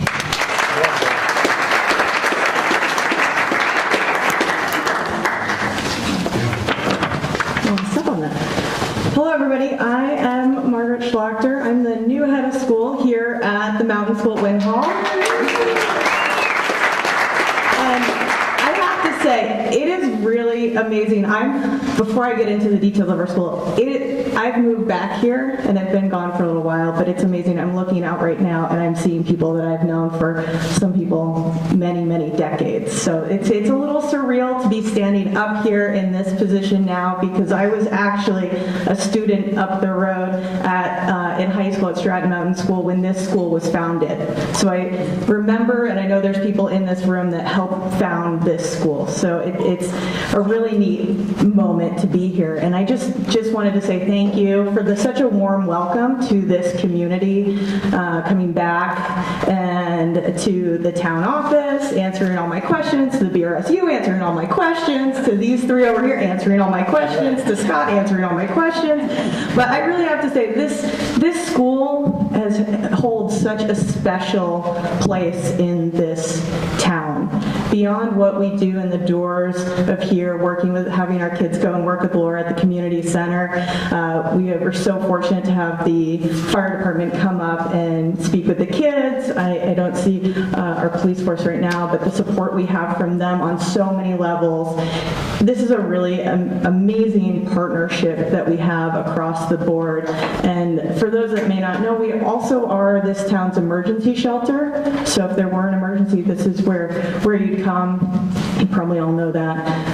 And then as well, we're really fortunate to, I have to say thanks to an organization that we were able to work with this summer in the midst of the floods, and they help almost 20% of our students throughout the year, and that's the Stratton Foundation. I'm not sure if anyone's here from them today, but I know many of us are involved. Yeah, we have at least one board member here today. So thank you for that. Right now, we have about 50% of our students at the school are Winhall resident students. Moving forward, our Board of Trustees did make a decision this fall that we will be transitioning back to the original founding when the school opened, being kindergarten through 6th grade. So with that change, we've been helping our students transition to, many of them will be headed to these guys over here. That being said, we are really proud of our students and we've spent a lot of time. So please, before you leave, I encourage you, walk along the hallways, see what the kids are doing. We've really leaned into our outdoor programming. Again, this year we're situated in such an amazing place. Vermont is our classroom as a theme throughout this entire school year. So as you walked in, our 4th graders made that state of Vermont. So as I echo some of what Mark said as well, that I know we are going to be on the warning here and coming up, but additionally, that doesn't cover all of our costs. And additionally, fundraising plays a huge part in what we do and having those partnerships. So we are looking at raising a significant portion of our expenses through fundraising each year to try to make sure that we keep what we're asking for as low as we can, and yet we rely so heavily on some amazingly generous partners to help our schools. So I just want to say thank you. Thank you for letting me be part of this amazing school, being part of this amazing town. And it's great to say I live less than quarter of a mile from here too. So it was all a kismet moment coming here, and our students are just incredible. Every single day I walk in the door, turn on the lights, and welcome the kids a little bit later, high fives, and I've never been in a place where kids are running into the building every day to come to school because they are so excited to be here. So thank you all. Thank you for entrusting your kids here at this school. And we have, I will say, about 80+% of our students are town tuition students between here and Stratton. So it is who we are at the core, and we are sticking strong with our traditions and our original founding ethos to support our kids in Winhall and Stratton. So thank you, everybody.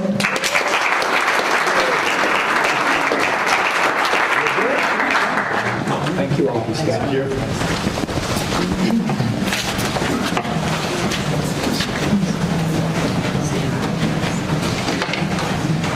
Okay. Now we will move on to the agenda. Legal voters of Winhall Town School District are hereby notified and warned to meet at the Mountain School at 9 School Street in Winhall, Vermont on Tuesday, March 5th, 2024 at 10 a.m. to transact the following business. Article 1, to elect one school director for a 3-year term. Back of the room.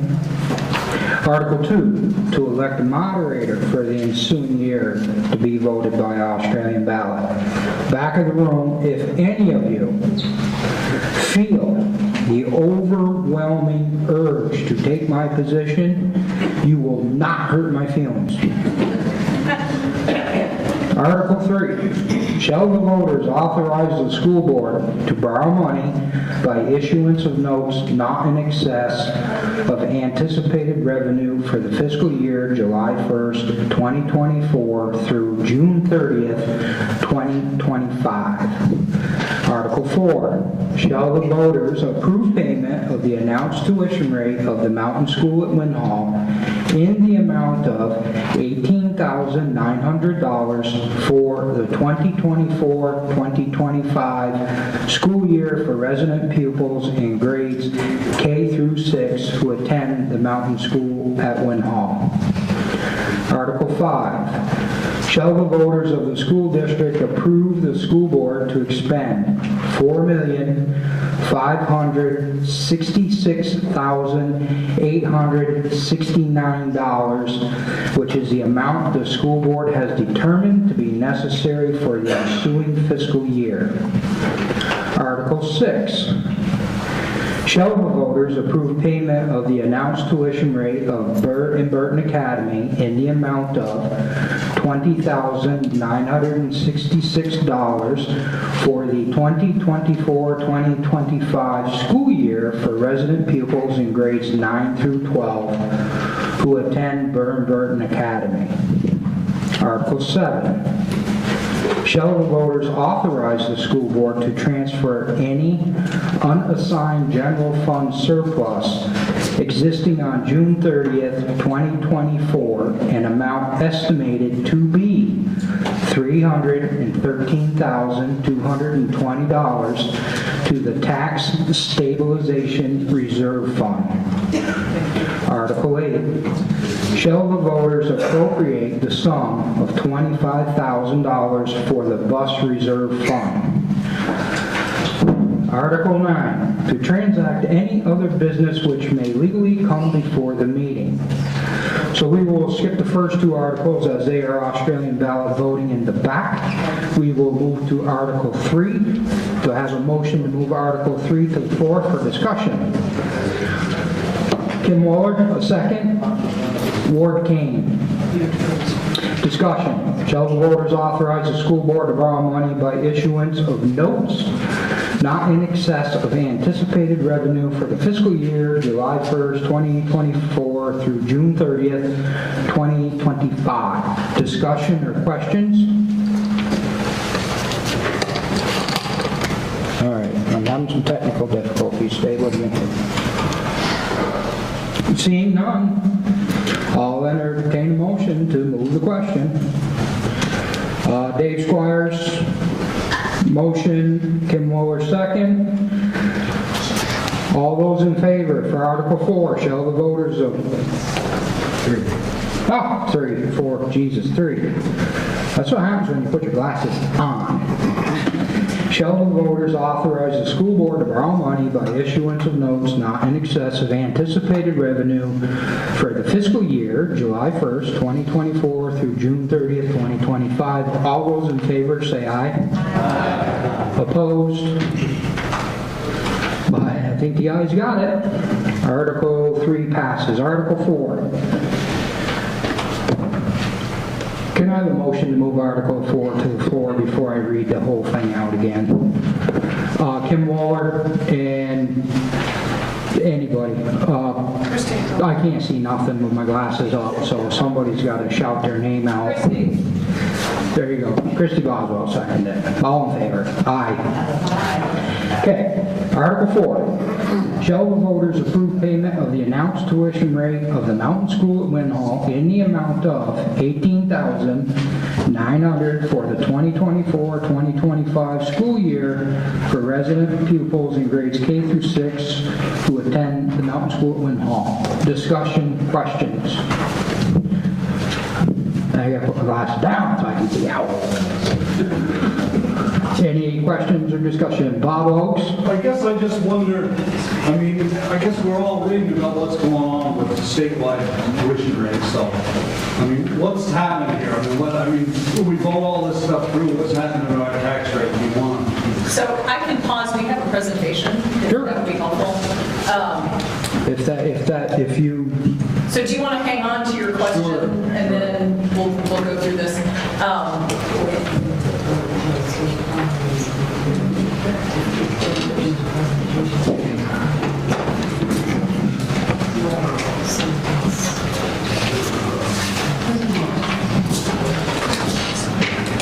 I'm just here to facilitate your meeting. So we can just...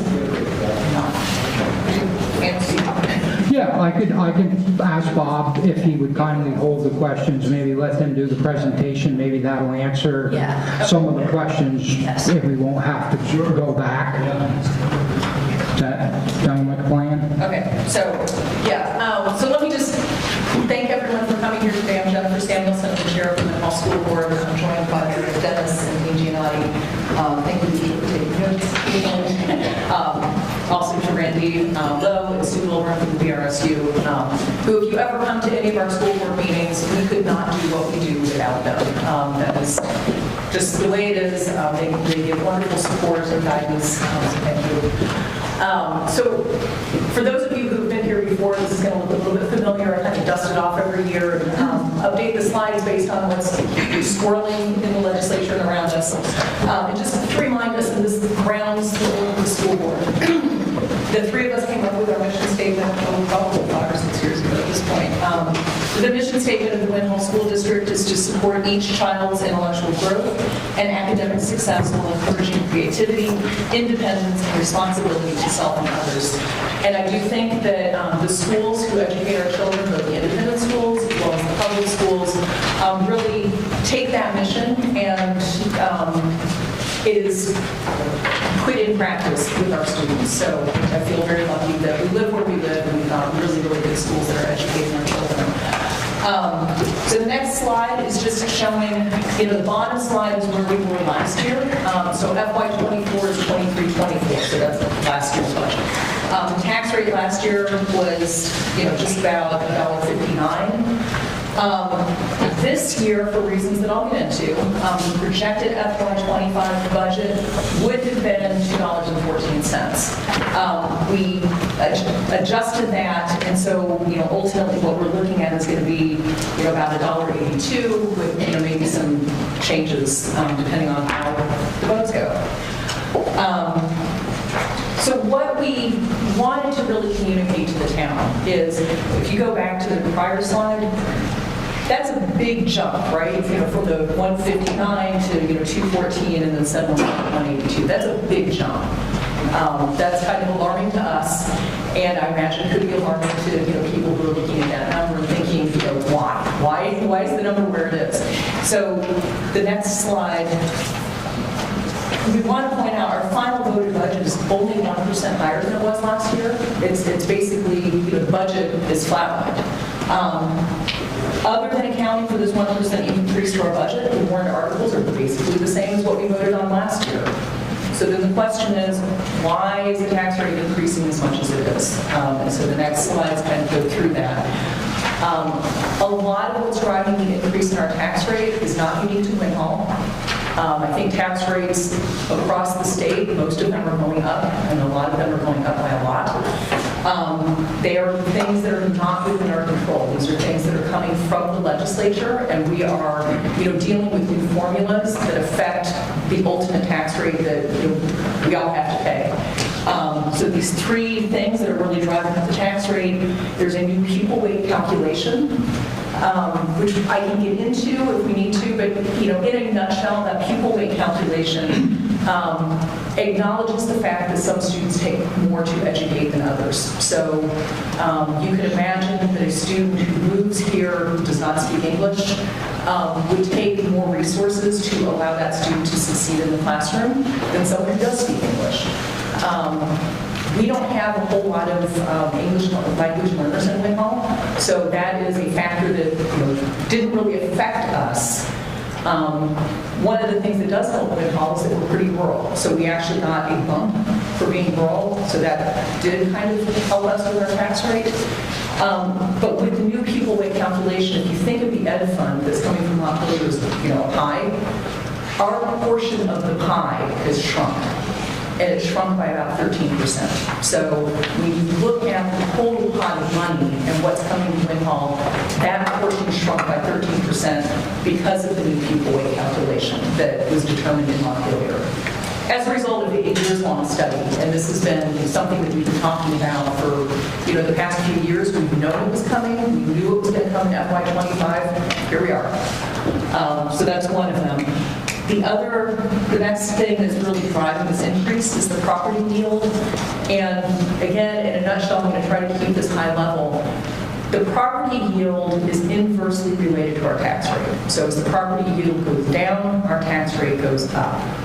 And if you guys remember last year, there was a surplus in the ed fund that really drove the property yield up, which is why our tax rate went down by 20 cents last year. So again, I think we talked about this last year, that we had a big drop. Our tax rate last year was lower than it has ever been in the 10 plus years that we've been keeping track of this information. We had that 20 cent drop last year. That's gone because that surplus was a one-year thing. So instantly the tax rate's going to recapture that 20 cents that we got the benefit of last year. And then the third thing that's driving the tax rate increase is the common level of appraisal. And the basic idea behind that is the state looks at the 3-year average sales of arm's length transactions. So you're not selling to your grandmother, you're selling to someone you don't know. And if the sales price is higher than your house's appraised value, again, it's an inverted relationship. So if you're selling your house for more than the appraised value, the property yield actually goes down. I'm sorry, the CLA, thank you. And that's an adjustment that happens at the, it's kind of like the final adjustment before you get the tax rate. Our CLA is about the lowest in the state. It's not quite the lowest, but it's low, it's 66%. So last year it was 79%. It's dropped even lower this year. And I think a lot of us can kind of intuitively understand that during the pandemic, housing prices were crazy, right? I mean, like people sold houses over asking price. The effect of that is the CLA is low. And so that's kind of the final factor that's really ultimately driving our tax rate up. So all of these things are things that are not within our control. It's the way the formula is calculated, and that gets us to the $2.14 number that we showed earlier. So I think we can kind of skip through, because I basically went through a lot of that.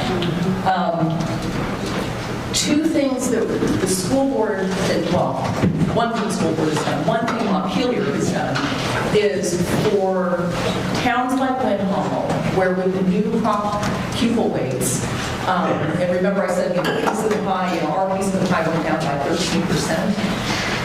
There was a bill that was passed a little bit more than a week ago, where what Montpelier said is if you're a town where your percentage decreased, like Winhall's, for every percent decrease, they're giving us in this year a 1 cent discount on the tax rate. So our portion of the pie chart, 13%, that translates into a 13-cent discount on the tax rate. What's important to know about that is that percent discount, or cent discount, is going to be phased out over a 5-year period. So it's 13 cents this year, it'll be 10 cents next year, 8 cents the next year. It will phase out over a 5-year period. So that discount, we're going to lose it gradually over the period of the next 5 years. So that 13-cent discount this year is as high as the discount will be. The other thing that is reducing the tax rate is at our last school board meeting, the school board had a long discussion about this, and you all know we have a tax stabilization fund. We've been putting money into that tax stabilization fund for years with the idea like this is a savings plan, this is our rainy day fund. This seemed like a really good year for us to dip into that tax stabilization fund. So the school board voted unanimously to use tax stabilization funds to reduce education spending by $250,000. So we're transferring that money out of the tax stabilization fund. So between the 13-cent discount from Montpelier and us transferring $250,000 out of our tax stabilization fund, that brings us to the $1.82 amount that we're talking about. So this slide just kind of shows, you can see the CLA, which is the common level of appraisal. That, it has been really going down a lot. Last year was at 78%. This year it's projected to be 66%. And you can see that last year the tax rate was as low as it has been since we started keeping this information in FY13. The 182 puts us, well within the zone of our historic tax rates. So the school board felt comfortable coming to you guys with that proposed tax rate. The budget, as we've done in the last few years, it does include sort of the placeholder for 15 students that we anticipate may move into the area. It's beginning of March, school doesn't start till September. We don't know who will move out of our town, we don't know who will move into our town. And this, putting in 15 students allows for growth so that we don't end up having to retroactively pay for them next year if we would push the tax rate up higher. It also includes remaining a BBA sending count. This is an article that we will discuss momentarily. It does not include yet provision for the extra amount for the mountain school at Winhall. So that we vote on at Article 4. If we approve Article 4, that would add, just about $0.015 to the tax rate. And so the math on that is if you own a house that's $300,000, your tax bill will increase by $42. So if we approve Article 4, that will tweak the total budget a little bit, and Sue will have that dollar figure. She already has it ready if we need it. So that number might change slightly. And then just moving on, Article 6 is the BBA sending count article that we will discuss. Paying that rate adds a little bit more than 3 cents to the tax rate. So owners of a $300,000 house would see your tax bill increase by about $99. The flip side of that, if we get rid of our sending count status with burden, is the state union school average is 19.2. Their announced rate for non-sending towns is $23,589. So each family would be responsible for paying that out of pocket, $4,389 per child. So we have this discussion every year. The school board has recommended that we stay with BVA as a sending town because it does provide a free education for students who choose to go there. And we felt that it was, and most students in high school by far attend Vernon, so we felt that it was a fair compromise, but certainly open to discussion. And then finally, Articles 7 and 8 are tax stabilizing measures, or I'm sorry, not tax, just stabilizing measures. Article 7 would transfer our estimated tax our general fund surplus, that's just over $313,000, to the tax stabilization fund. So that would put a little bit of money into the fund, again, for rainy days, times that we might need that money to, help moderate the tax rate. And then also, when we've been doing this for the past several years, putting an additional $25,000 into the bus reserve fund, so that when we need buses, which is predicted to be within the next couple of years, we'll have the money already there to pay for them. So again, this is just doing incremental bits so that, we're not sort of looking at large expenses that would then drive the tax rate. So I will pause there. Bob, I don't know if that answered your question. Well, it's complicated. Indeed it is. Teresa and I were just, do we still own buses? Yes. 2. Okay. Okay. The state, and they can correct me if I'm wrong, I've been out of it for a while, but the state some years back mandated that the buses actually fall under a transportation coordinator or something. So we own the buses, but they do get run through so that they're under a coordinator. That's why you don't see them housed here. That was one of the things. The state loves you guys. Right to pieces. They make it easy for everything for us here. But I know that's one of the reasons you don't see them around. I've had actually people ask me that question, being at the transfer station, how come we don't see the buses here anymore? And that's always been my answer, is because I hate the state anyway, so it's theirs. So after saying all of that, Jennifer, what if we approve all this, the tax rate's like $1.85? Is that what you're saying? Well, if we approve it, including the extra money to the mountain school, that would $1.83. So approving the extra payment to the mountain school at Winhall moves the tax rate up by about $0.015. And what did you say the rate was last year? $1.58.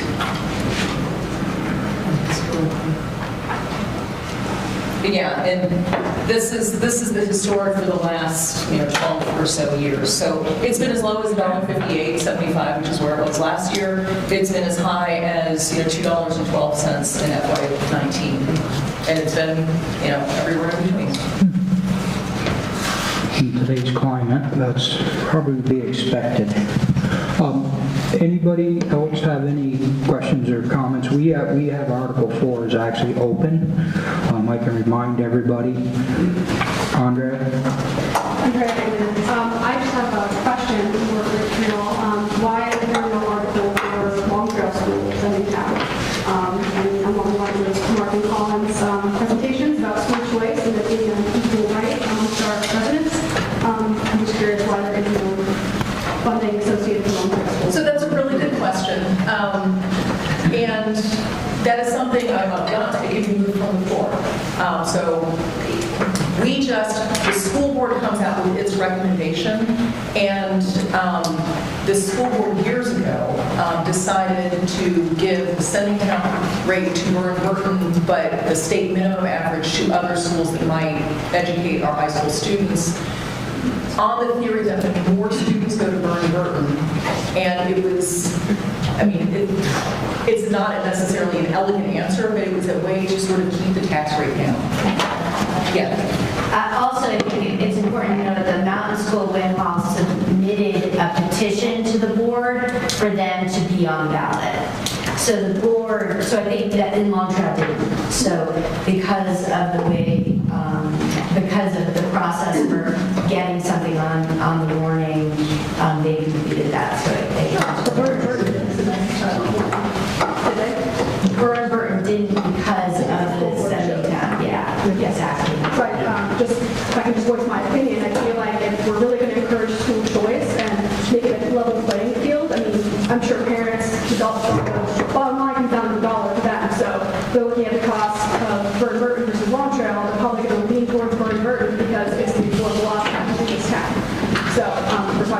school choice and equal opportunity, I feel like I think we should be offering the same tuition for students to go to either River or Long Trail.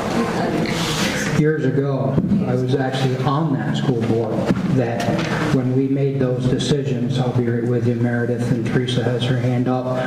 One of the reasons that was done is because of to put it politely, the hammering we were taking over how much the tax rate was.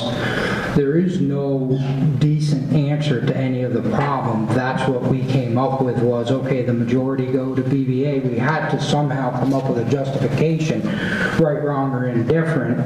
That's what we did. We looked at the populace. We decided, okay, and that's why it's historically been that way. It started back in my era because the school board has to, they give an education to the students, but they also have to be fiscally responsible to the taxpayers. And unfortunately, there's a fine line where maybe that just it doesn't really mesh the best it can. And I'm not saying that system is right.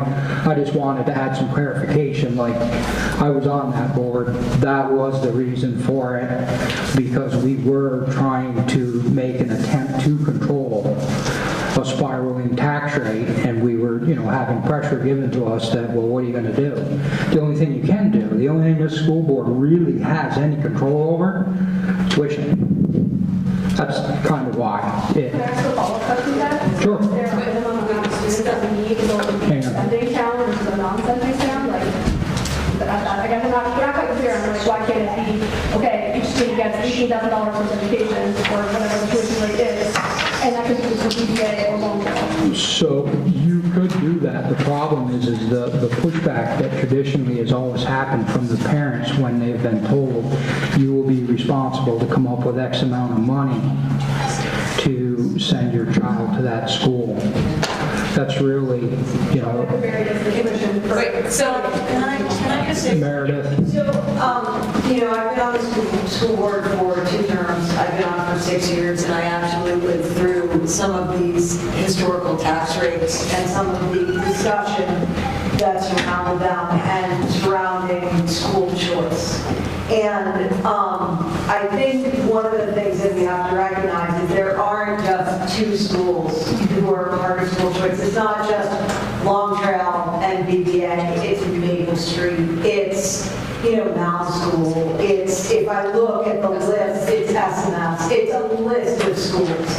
And so what tends to happen is, when we decided that when we had the conversations back in 2018, 2019 about kind of sending down, there was a real serious discussion about whether or not it was economic to maintain school choice at all. And at that point, this room was totally full with people lining the walls on, this really impacts me. This tax rate is unsustainable as it is. And so the decisions that were made with compromise in mind, and really, it would be wonderful to give out all the money to everybody so nobody has to pay anything. But at the end of the day, you really have to, I think what tended to happen was, in the spirit of compromise, we took the school that had the most number of students and tried to help them. But I think what is happening is totally justifiable in how you feel, because you may have students at Long Trail, and you're like, why can't I get this money? But I think at the end of the day, we also have to say it's good that we at least have some money and have school choice, as opposed to having a tax rate of $2.52 and losing school choice in its entirety. Some people are very adamant still that school choice is not the right way to go in this town, and that's not up for. Our tax rate would be different. That's really important to discuss right now. So, but if you start kind of making these, it will really bring back a conversation that I'm not sure you really want to bring up. But we're just recommending something. This is a town vote, so like, you guys can talk about it. And I just want to close by saying thank you very much for all the work you all do. It's a very hard job and I appreciate it. Dean also. Well, hold on, I got a pile. Teresa. Thank you all for all your hard work. I know it's really difficult, I get that. And I'm going to piggyback on my daughter, sorry to say. So Jen, I'm going to address this to Jen because of the analogy you used earlier, meaning the most amount of students, you know? So I'm looking at the enrollment numbers, and for instance, the Mountain School and Long Trail have the same number of students. So if you use that analogy, why wouldn't Long Trail be, you know, I mean, I know the whole sending town thing. I was really talking about high school numbers, like, because it's... So it's only high school numbers? Well, the Burton sending town rate is only for high school, so it's only 9 through 12. Right. So if you look at the number of where students go to high school, we've got 40 students at Burton, we've got 4 students at Long Trail, we've got, I think, 21 students at SMS. Right. But I mean, for instance, if you want to use that, again, that same analogy, we have more students that go to Maple Street than the Mountain School. But high school. But I know, so you're only talking about high school then? You're not... Yeah. Well, I'm just asking the question based on your previous... And honestly, the whole high school issue of this is not even germane to this article. This article is about the mountain school tuition. But because she... Well, I was responding to the question about why does BVA get sending town rate and not Long Trail. So I was confining my answer to the high school question. But Scott, you were correct. We're on Article 4, not 5. Yeah, I let that, I let that happen just so. Well, so I can't really ask that question then now. Well, yeah, I mean, I let her ask that question because I figured, she's, a new participant, I want to encourage it. But to go down this road, none of this is germane to the actual article. Well, I thought it was only if we were using that same analogy. That's what I was asking. You're not going to apply that same analogy for K through 8. The budget that we have recommended to the voters, Article 4, is based on a petition that was submitted by the Mountain School requesting this additional tuition rate. So that's the article that we're voting. No other school brought a petition before the school board. And that's what has to happen. Yes. To piggyback off of what Jen just said, I think we got a little bit of the weeds here. Okay. The simplest answer to the original question of why are we voting on this one school and not on any others is because that school submitted a petition. Okay. And so if they had not submitted that petition, we as a board would have come to you with the exact same articles for everyone. Okay. We would not have recommended an increased tuition rate to anyone other than BVA, like we do every year.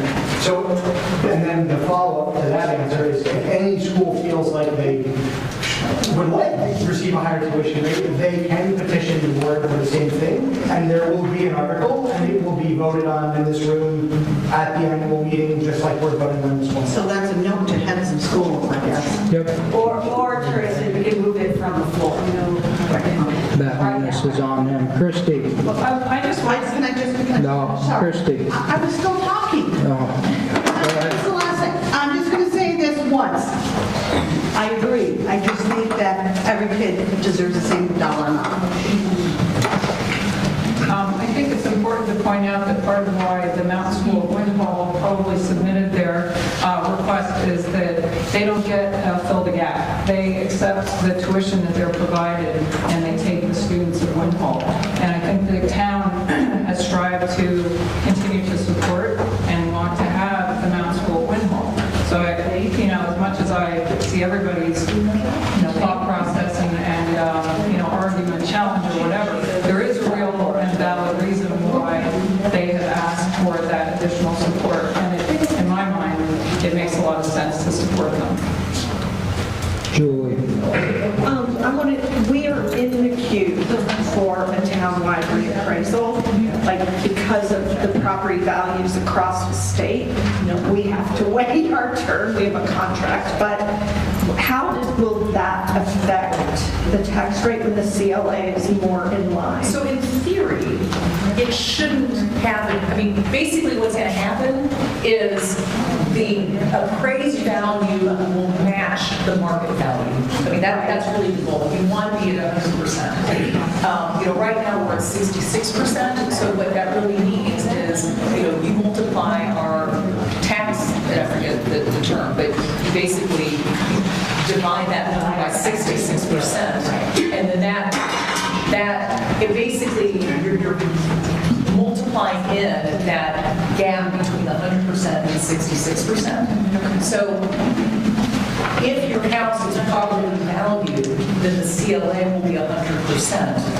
And so that we would basically, the idea is that we would end up with the same tax rate. Because we're not going to be doing that, adjustment with the 66%. You would end up with the same tax bill, but the rate itself would be less, right? You pay less on a higher assessed value. At the end of the day, why don't you pay Thank you. Yeah.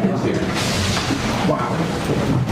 That is just a whole pile of gobbledygook, I gotta be honest with you. Any other questions or comments on Article 4? Yes. Yeah, I would like to say, I think instead of... Yeah, can you... I stood up last year because I sort of don't understand why Mountain School keeps getting more and more money. There's a lot of other independent schools that the parents make up the tuition.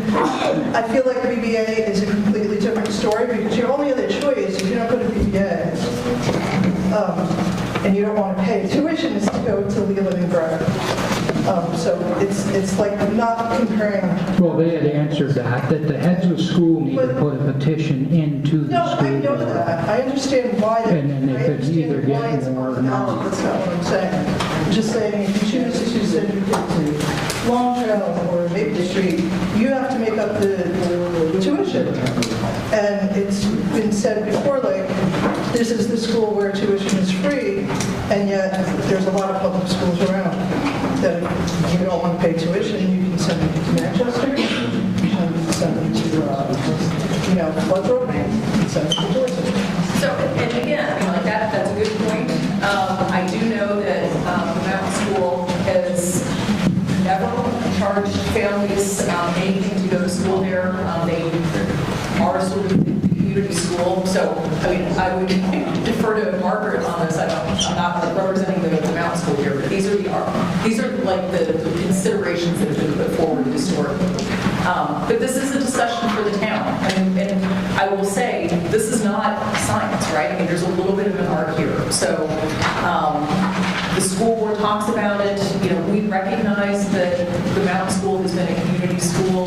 We recognize the importance that our voters place on it.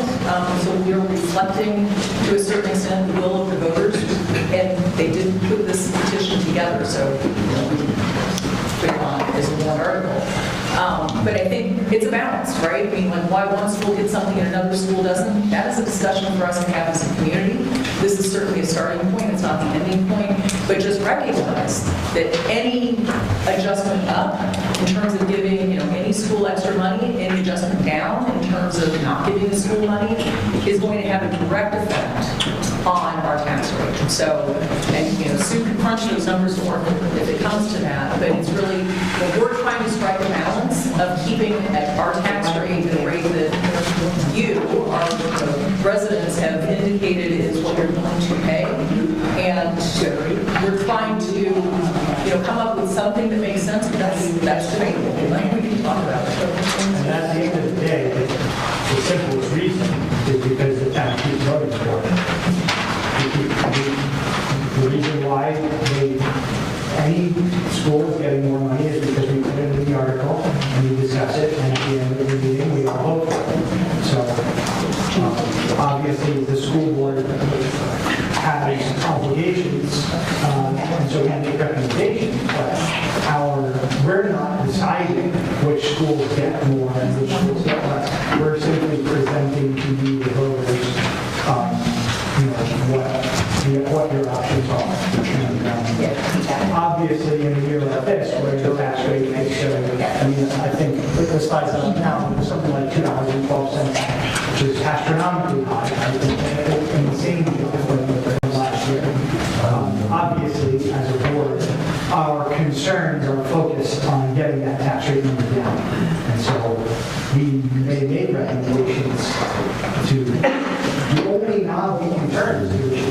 We don't have a school that we operate, we can't lay off staff or reduce compensation, eliminate positions, we can't defer maintenance on a building because we don't own one. So our only dollar we can turn is tuition rates. And so when we come to the town's recommendations, it's based on, are we trying to move the tax rate and how much are we trying to move it? But ultimately, at the end of the day, anything that happens in this room is because you all voted for it. The lady there, I've got hands up everywhere. So. I have a kid here at the Mountain School, I have a kid at Longtrail, and I have a kid at EDA. I'm also a local social worker who works like families, kids, adolescents, everybody and anybody. And so I can say firsthand that, like, hear me when I say this, like, investing in our schools is investing in social emotional health, in access to resources, which then is like a very efficient use of like tax dollars. It's also investing in the Winhall Community Center, it's investing in the library, it's Winhall Market, like keeping the money like with the kids and with the families and with the schools. Like I think what you all, the fact that you're only raising it the way you're raising it is miraculous. So thank you for what you're doing. I think Margaret has been an incredible asset to Winhall and to the Mountain School. I can tell you I've had 3 kids go through the Mountain School. One is still here. My freshman's in physics right now. She's going to go to Boston this weekend to hear a Northwestern professor talk about crazy atoms and things like that. My kid's like giving a tour to another Mountain School kid for Longtrail today. And all of my kids are doing really well. And I honestly we've lived in other places where it's a very intense place, and the Mountain School is a gift. It is a gift from Burton's gift, Longfield kids. I don't know much about the Mountain or Maple Street, but what we have here in this like little area of southern Vermont is incredible, and I feel like we should support it without question and trust the folks who are doing this hard work and the leaders. Like you say jump, I'll say how high, and just know it's a really worthwhile investment. So that's it. Dave Squires. I'd like to, we're talking Article 4, I'd like to make a motion to move the question. Second. Christie, I did have one gal. Are you okay with that? Okay. So, we have a motion and a second on the floor to move the question. All those in favor say aye. Aye. Opposed? No, sir. Okay. Then we are going to vote. Article 4. Shall the voters approve payment of the announced tuition rate at the Mountain School at Winhall in amount of $18,900 for the 2024-2025 school year for resident pupils in grades K through 6 who attend the Mountain School at Winhall? All those in favor say aye. Aye. Opposed? The ayes have it. Article 4 passes. On to Article 5. Thank you for all the comments and questions on that. It is important that it's a very convoluted matter with the state formulas, and it's ridiculous. Article 5.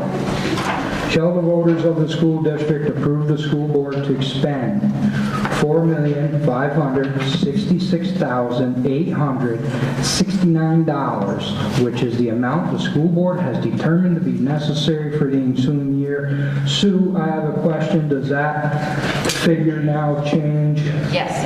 Do we have a corrected figure of what they're going to vote on? Would you like it now? Not really, but yeah. $4,595,469. 469. I have 4,595,469. Correct. Okay, so your new amount on Article 5 is $4,595,469. Do I have a motion to move the question to the floor? Beth Grant, seconded Kim Wooler. Discussion on Article 5. Because I'm going to click right along if I don't see any hands, because Stuart, we have gone over my lunch time. And Does this include the $8 million that we send to State of Vermont on behalf of the education fund every year? So It doesn't. Well, I just want people to know that that budget is what we spend to educate the kids that come from the town of Winhall, whatever school they go to. But the reason the tax rate is so high, because there's $8 million and change, might be 8.5, might be 9, when you're talking that kind of money, a little bit doesn't make much difference, that we send to the state every year and get a very small percentage back. So this is state-based of what our tax rate is. It's not the municipal budget or the school budget. It's what the state is doing to us. And I don't think most people know that, but I believe we make 2 payments a year at $4 to $4.5 million a piece that go to the state, which don't show that. So even though we've set this rate, we set the municipal rate, there's still a whole bunch more, which is equal to or more than what we do for the rest of the town that we send to the state. Just so everybody knows that. We pay for a lot of kids Well, in other places. in other places. But I just don't know how many people actually know that. Teresa, you had your hand up, and then Matt. Do you need a motion to amend that article? I think you do. Well, let's make a motion then. I'm not going to debate it all day. Teresa's making a motion to amend the article to the new amount of $4,000, you'd like that? $4,595,469. Do I have a second? Second. Larry Waller seconds it. All in favor of that number? Say aye. Aye. Okay, so that is officially our new number. Matt, you had your hand up. Yeah, I got confused with Stuart's comments about the other $8 million, and we vote to spend $4 million here in this meeting, and we voted to spend so much in the other meeting. Where the hell's that $8 million coming from? You have no choice on that $8 million. Well, where is it coming from? Is it in our taxes or what? Yeah, we have to raise it. So it's in the rate? Yeah, we have to raise that money. Yeah, it's in it. Okay. we send it up to the state and then they give us. They send it up the state, they give us back a little bit, but it should be included in this $4 million here and whatever we spend, or else how does, So the way, where does it come from? my understanding of the way it works is, and correct me if I'm wrong, because this is not my wheelhouse, but, we pay into that pie that Jen was talking about earlier. $8 million is roughly what we pay into the pie. Where does that $8 million come from? That comes from your taxes. So what you're voting on today is what we're going to spend to educate our kids, and that's what we're going to take back out of that pie. So the $8 million figure is what we actually pay in, but that is not, we don't get to spend that $8 million however we want. We pay $8 million into the pot, and then we get a certain amount back, which we can then use, and that's what we're voting on here. So this is a formula that's set in Montpelier, like this has nothing to do with like. That's how it's always worked, that's not a new thing. It's always worked. Conceptually, it recognizes that, there are, yeah, we want to call them old towns. So that there are towns who, well, the idea with the ed fund is it tries to equalize the amount of education spending so it is not dependent upon where a child lives, the access to education that child has. So we put money into the ed fund because we put more money in than we get back, because relative to other towns in the state, we have that capacity. Now, I know on an individual basis, you might be like, I don't have that capacity, but Winhall, on average, has that capacity, and that's how the formula is decided. I'm not concerned about the formula thing. It just doesn't seem, from what we said, maybe it's in the book, I don't know, but the accounting seems lacking. If we're saying we're spending $4 million, but we spend How $8 are we actually So getting? Sue has a better answer. Well, I don't know that it's better, but I'll try to rephrase it a little bit to answer your question. The state statewide system. So every single town in the state is setting their tax rate the same way in that formula that is driven by the state. So it's not you voting on raising $8 million that's being sent to the state. It's you voting on this budget, which then creates a tax rate. That tax rate goes out to all of your properties. All of that money goes up to the ed fund, all of it. Whether it's 8 million, 12 million, 4 million, depends on where you live. How much property do you have? How much tax is being raised and generated based on that rate? The rate is generated by the budget you guys are voting on. But the taxes then all go to the state. So it's not, there is no other $8 million we can account for here, because that is just your property values times the tax rate. We get back from the ed fund what you need in order to fund this budget. And is that not, they correct me if I'm wrong, Sue, and that's why when you look at your tax bill, there is a municipal rate and then there is a school rate. And there is a school rate. And all of you have to look at that school rate, all of that money just goes up to Montpelier. It's all part of the ed fund. Every single town does that. So,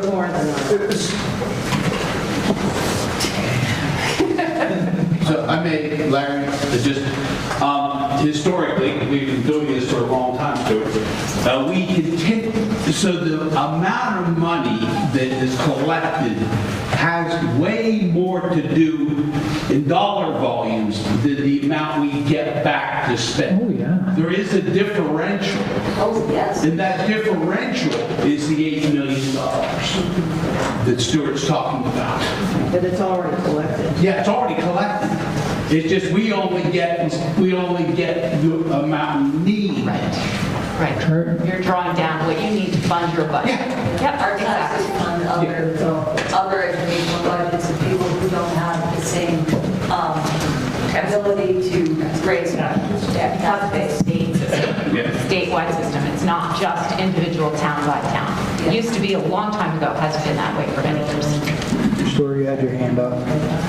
I wasn't trying to make trouble for you guys. Because I wanted the townspeople to know one reason the tax bill is so high. It is not just the budget we vote on here or the vote we did a few minutes ago for the towns and for the town highway, police department, fire department, et cetera, and fixing the access stuff. But it is for, there is a whole bunch of money that goes up to Montpelier and a lot less comes back.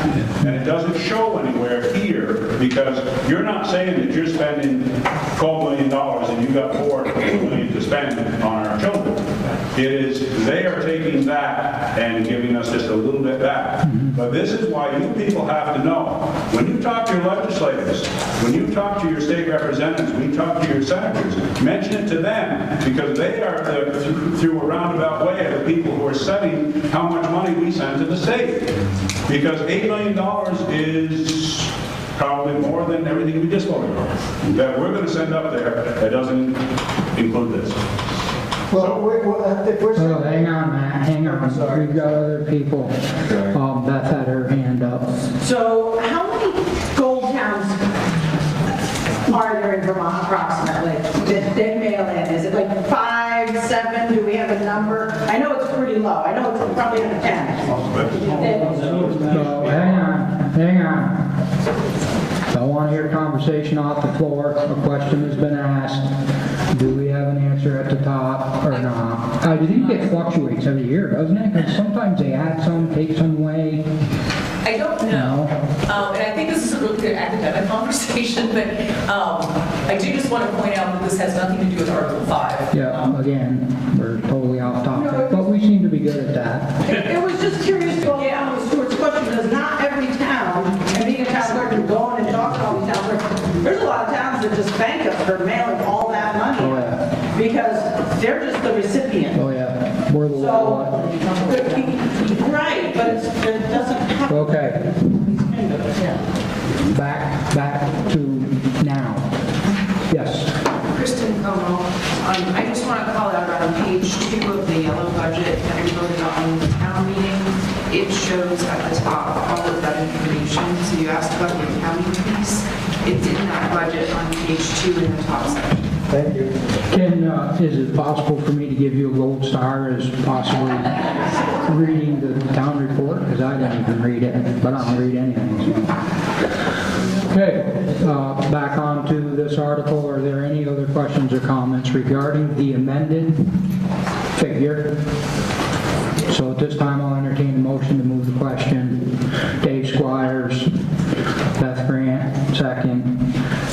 Shall the voters of the school district approve the school board to expend $4,595,469, which is the amount the school board has determined to be necessary for the ensuing fiscal year? All those in favor say aye. Aye. Opposed? Ayes have it. Article 5 passes. Article 6. Shall the voters approve the payment of the tuition rate of Burton Academy in the amount of $20,966 for the 2024-2025 school year for resident pupils in grades 9 through 12 who attend Burton Academy? Motion to move the question to the floor. Jesus, Ward Kane. Man, that's your name. Right out of me. Second, Beth Grant. Okay, discussion on Article 6. Boy, you're starting to lose your moderator hard now. I'm just like, any questions or comments on Article 6? Okay, seeing none, I'll entertain a motion to move the question. Jesus. Cliff Damaris and Matt Samuelson. Hey, I never see you, but I remember your name. Okay, we shall vote. Article 6, shall the voters approve payment of the announced tuition rate of Burton Academy in the amount of $20,966 for the 2024-2025 school year for resident pupils in grades 9 through 12 who attend Burton Academy? All those in favor say aye. Aye. All those opposed? The ayes have it. Article 6 passes. Article 7. Shall the voters authorize the school board to transfer any unassigned general fund surplus existing on June 30th, 2024, an amount estimated to be $313,220 to the tax stabilization reserve fund? Well, it's not stabilization, it's stabilization, but you get it. Beth, motion, and Ward Kane seconds. Yeah, I'm just going to fire it out there now. Is there, Teresa? Sorry, guys. So can you just review, you took money out of the existing fund and to reduce by $250,000, right? So what was left in the fund, and then how did you arrive at this new number? Is that okay to ask that? Yeah. Absolutely. Okay, So, thank you. yeah, with regard to the question of how much we have in the fund, it's just around $1 million currently. So you still have $1 million after what you took out? No, I'm starting with what we. We started with $1 million this year, and if we take out the 250 and add in the 313, we're still going to be over. Okay. And the reason why, I don't know how much you've been following what's been happening in Montpelier. So we approved this warning on January 10th, 2024, and then everything changed. And so what we did at our February meeting was to look at, and the 13-cent discount had not even, passed yet. So we basically had to make an educated guess of where we thought things were going to land. And again, looking at a little bit of the sticker shock from what the tax rate was last year versus where it was going to land this year, we decided instead of, we could have postponed today's meeting, we didn't feel that was necessary. And we found the easiest way to do that is to transfer money out of the stabilization fund and put money into the stabilization fund. So why did you not put just $250,000 back in? I mean, how did you come up with that? Was it $330,000? So that's the surplus from last year. Oh, okay. And from this year, it's how much we expect to end the year with. Oh, okay. Approximately. Okay, thank you. So that number will be finalized June 30th. A little after. Right, that'll change, right, okay. Thank you so much. Yeah, that's Sue's best guess of what it would be. Any other best guesses. That's like pretty much written in stone. I've never known her to be more than 1/8 of a cent off. Christie? Yep. I have a motion to move the question. Do I have a second? Lovely, Dave Squires. Jesus, where are we? Oh, 7. Shall the voters authorize school board to transfer any unassigned general fund surplus existing on June 30th, 2024, an amount estimated to be $313,220, well, I just said that completely wrong, to the tax stabilization reserve fund, but I think you get the gist. I'm telling you, I'm like dying up here, Teresa. Wow, I guess we can tell that when the moderator has to go past noon, he ain't worth a shit. I might need a pinch hitter to get me through. All those in favor say aye. Aye. Opposed? Hearing, the ayes have it. Article 7 passes. Article 8, shall the voters appropriate the sum of $25,000 for the bus reserve fund? Motion, Julie Isaacs to move the question, and Ward King seconds it. Just put him in everywhere. Any questions or comments on Article 8? Seeing none. Ward King makes the motion to move the question, and Cliff Demare seconds it. Shall the voters appropriate the sum of $25,000 for the bus reserve fund? All those in favor say aye. Aye. All those opposed? I don't hear any. Article 9, to transact any other business which may legally come before the meeting. Yes. Jen. So my only regret is I've not thought of this before, but every year we have new voters who come to town meeting, and this is their first experience with democracy in action. So if there might be any new voters who are with us today, could you please stand?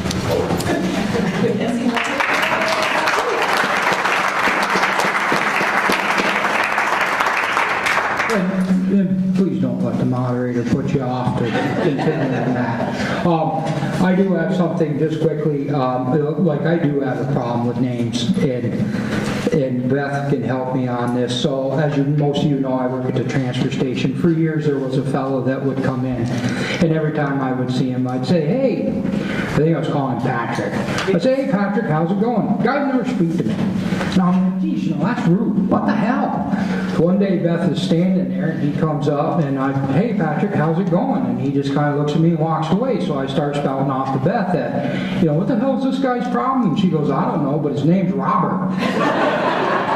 So if in the future I ever am locked up about names or whatever, there's a reason for it, because I'm not sure whether I actually got your right name, or am I just calling you what I think you should be called. So if there's no other further business, I think we should thank Patrick for his work.